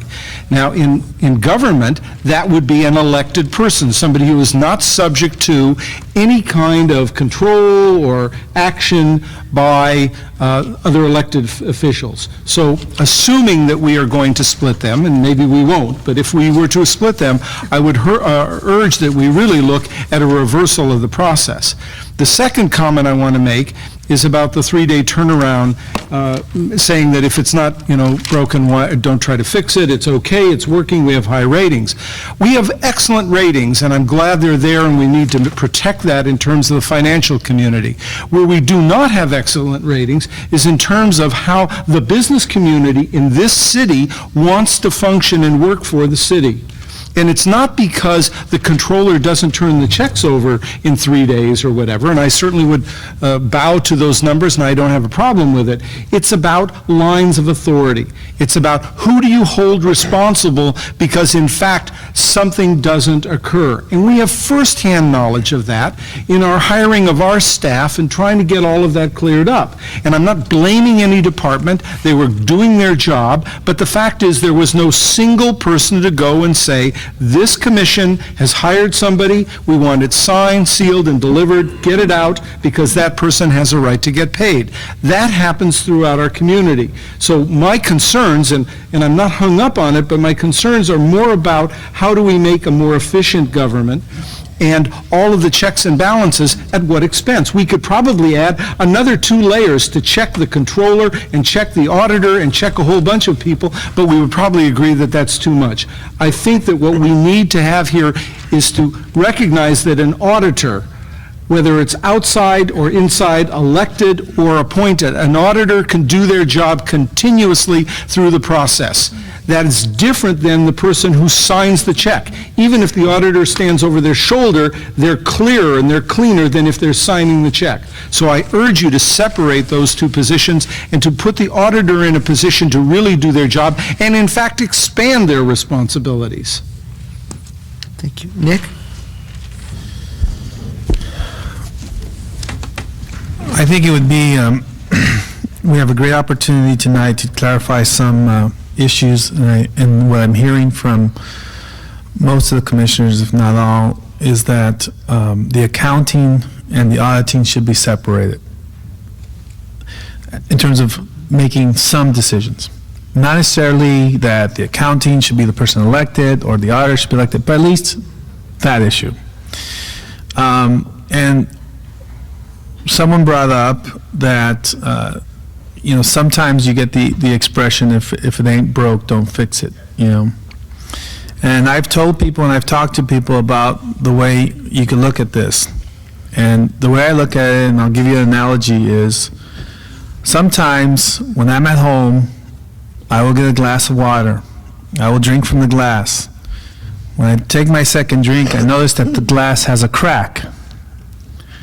I'm still drinking from that glass, but there's a crack in it.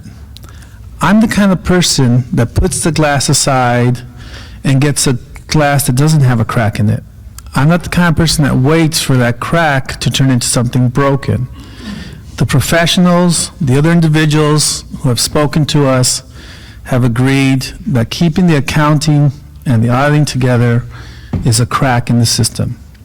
Sure, we might be holding water today, and it might be functioning fine, but I think we need to separate these before we all get wet.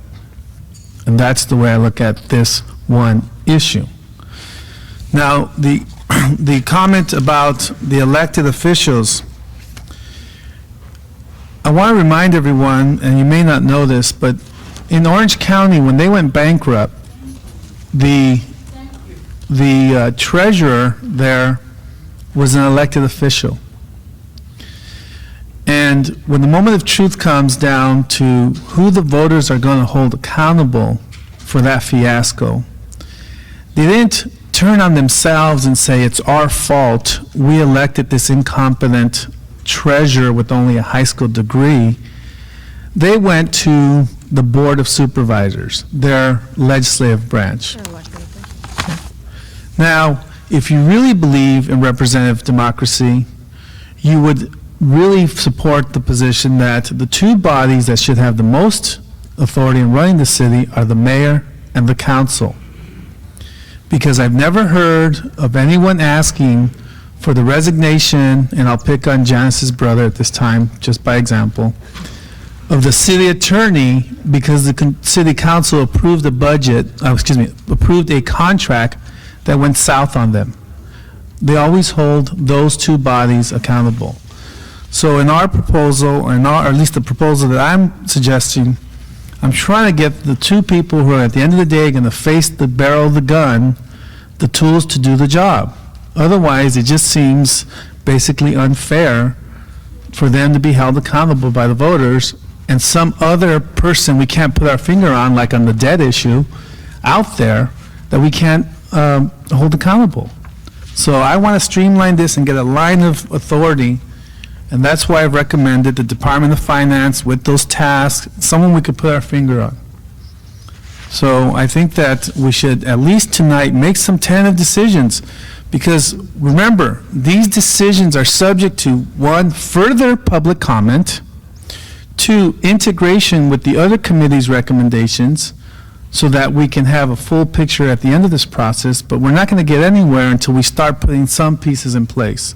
So I really would like us to make some decisions tonight. I don't want to table these discussions. So if we can vote on at least the one issue of separating the accounting from the auditing that we have consensus on, I'd appreciate that tonight. Nick, I think I hear a desire on the part of many commissioners to have further study before we make any tentative choices.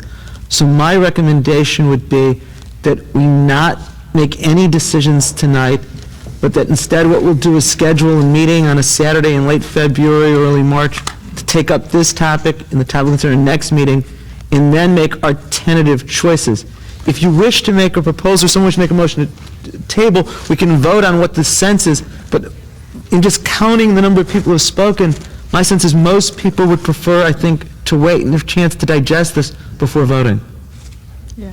I mean, I don't know, I mean, can I ask you just a straw poll, just, this isn't a motion or anything like that, how many people would prefer to wait before voting? How many prefer to make any decision? How many prefer to wait and not make any decisions tonight? Depends what we're voting on. Of course. Well, I was so impressed with your passion for this that I would vote just to separate the things, just to give you a something, because you were so splendid. But otherwise, I would just move to... Almost everyone, Nick, raised their hand to wait. And we will come to this very soon, but I think what we'll do is take this up and make decisions at another meeting on this topic to be scheduled within the next few weeks. Mr. Chair? Yes, Chet? I wonder, in order to help Nick along and help his committee along, and maybe all of us, if we would be willing as a committee to say at 10 of 10 on February 9th, on a straw poll, we tend to favor splitting them in two, so that we can get a sense as to where we're going. This is not a vote casting concrete, but at least it begins to say we're in a direction and we're ready to go in this point. I think unless I am directed otherwise by the commissioners, I'm going to take the unanimous show of hands that I saw to wait, to not do a straw poll. I think that the committee had the opportunity to hear literally every commissioner speak on this topic, and I actually want to rethink my views again on some of it, having had the chance to hear from my colleagues. So again, if there is a motion to overrule my judgment here, I would welcome it, but I think what I'm going to do is defer this to a meeting very soon. We'll have an in-depth discussion and then make our tentative choices.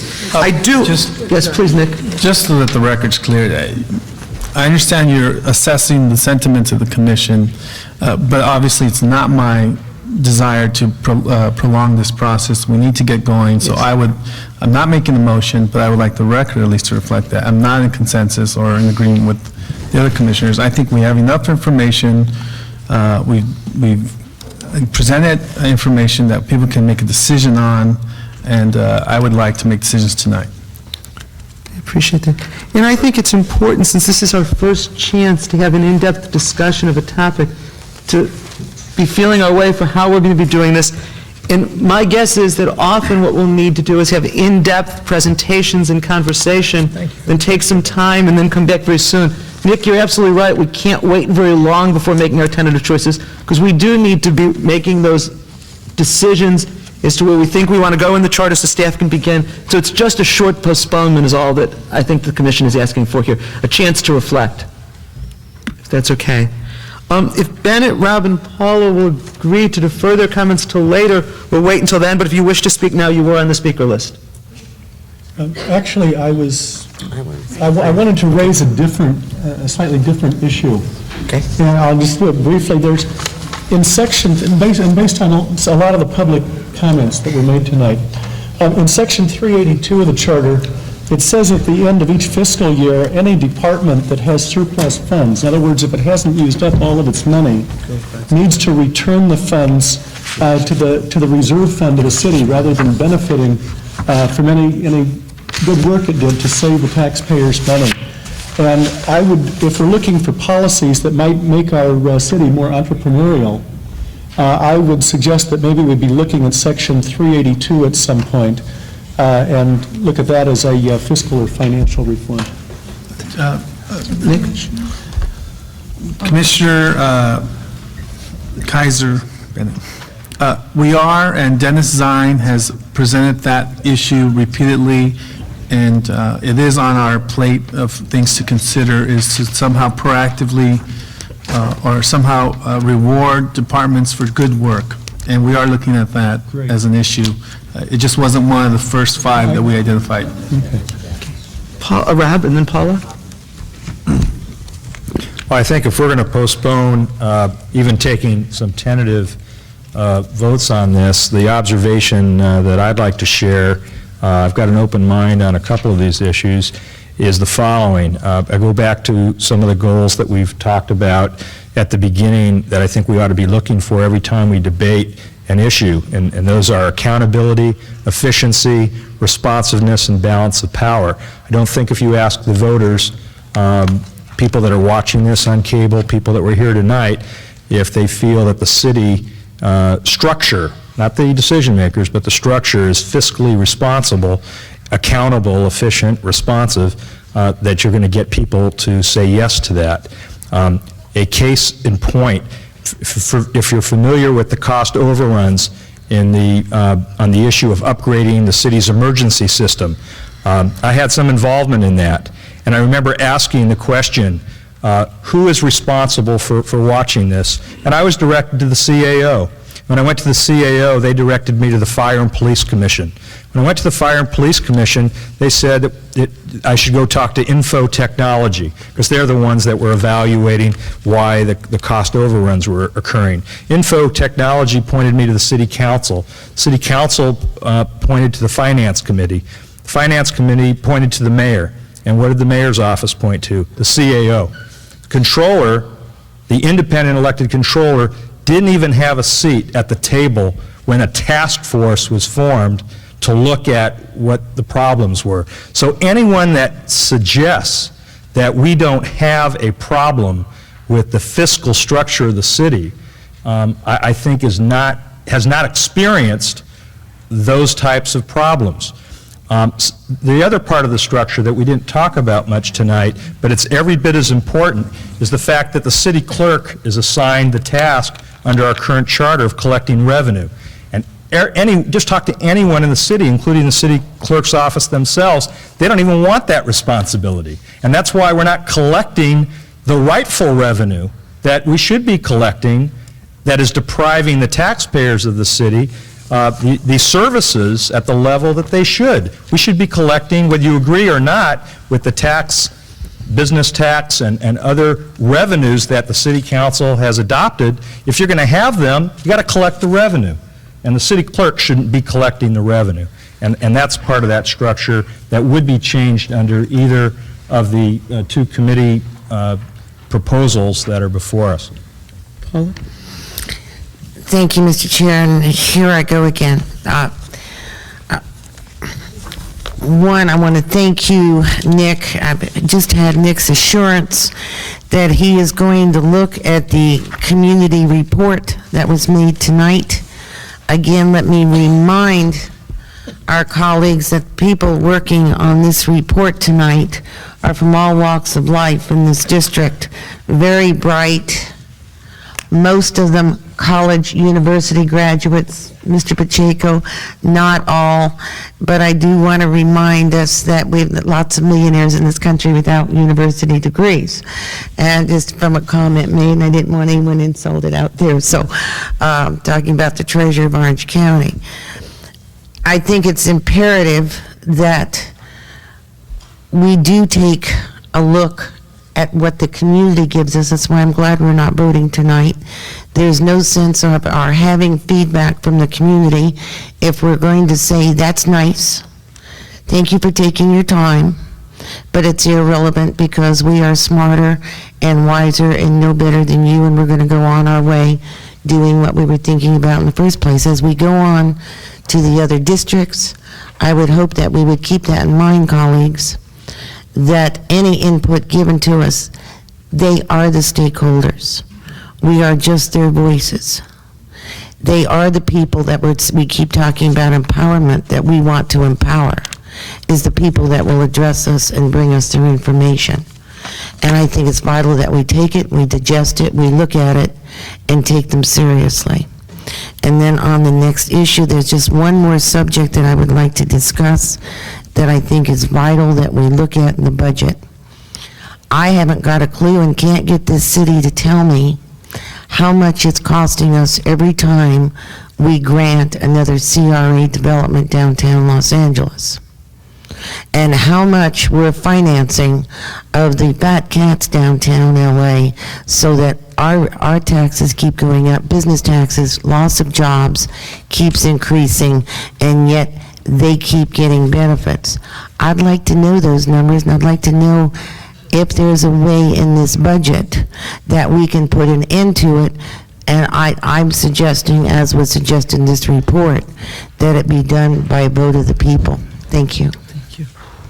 There's one request for public comment, and if I could ask that the commissioners all stay after this one public comment. We have about 5 more minutes of business we need to do before we leave. Siddle Rothstein has made a request for public comment. I would like to remind all of the elected commissioners that Orange County had a wonderful bond rating before they were bankrupt. So much for don't fix it if it ain't broke.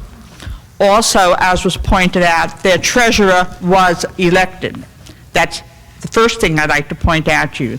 The second thing I'd like to point out to you is that we citizens of this district were invited here to tell you what we thought.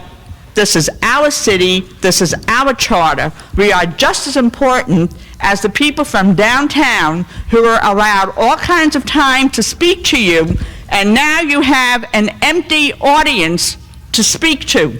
And whatever decisions that you have decided to make, you are making amongst yourselves because you have not heard from the citizens who turned out to let you know what they thought. Thank you all very much, which is another reason for secession from the city.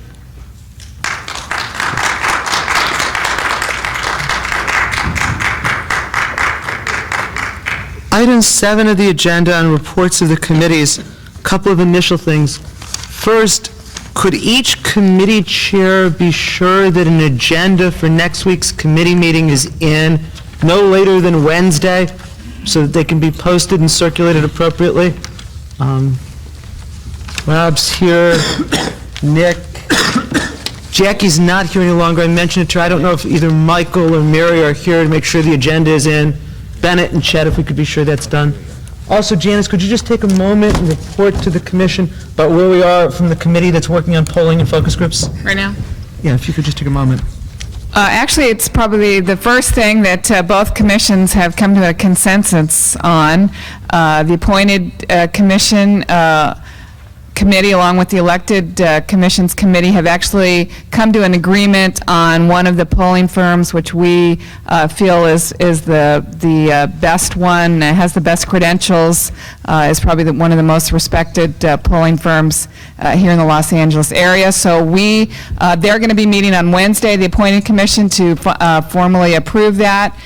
We on our committee have agreed to that polling firm, so we hopefully can move forward very quickly on engaging them to begin focus groups throughout the city of Los Angeles on neighborhood councils, so that we will definitely have the data analyzed and given back to us in plenty of time for us to make our report on neighborhood councils at our April meeting. So we feel very positive about that. What's the name of the firm? Are we? It's Fairbank, Maslin, Mullen & Associates here in Los Angeles. Could I ask each of the committee chairs in just a couple of sentences to say where your committee will be next week? Rob, what you're focusing on? We'll be back at DWP. No, I don't mean geographically, I mean the issue. We're going to be finding Nick a paper cup, and so he doesn't have to use a glass to drink his water from. No, we are fine-tuning and beginning some very healthy debate on the allocation of authority as between the various branches, mayor, council, et cetera. We're moving right along. We have some consensus as to some items, and we're going to tackle some more a week from Thursday. Nick?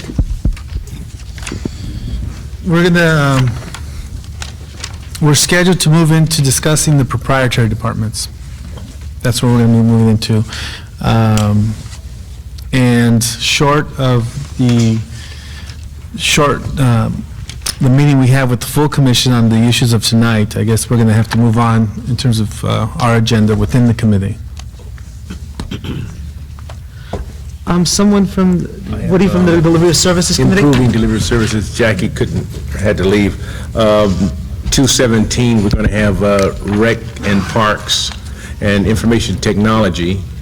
And then March 2nd, we're going to have it's been confirmed that we'll have the police chief, the union, and Mr. Gilray, who's representing the Christopher Commission.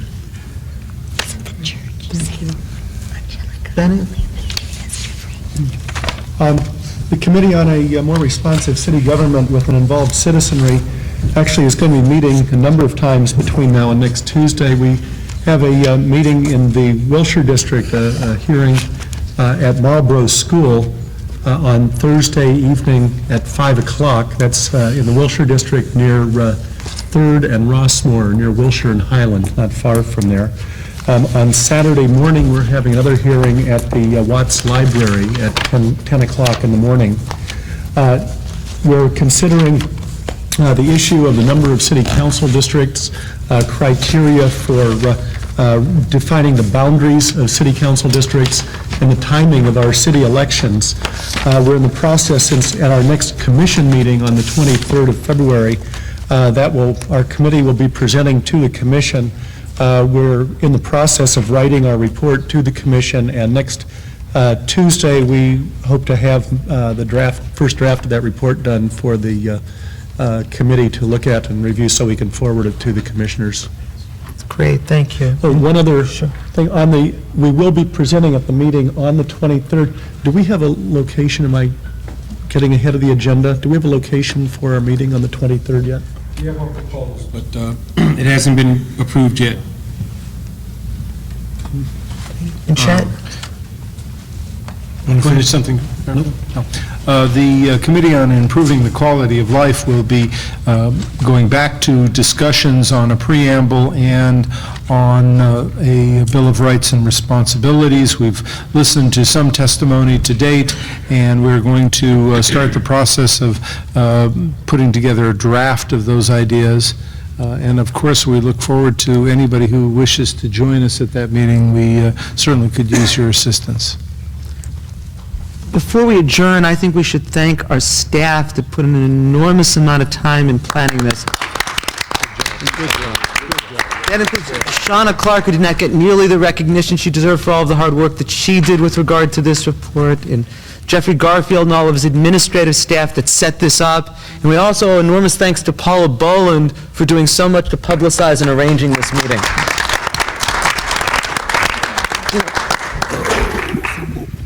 We've had some frustrating times getting started as a commission, but my perception is that this meeting has been a tremendous success.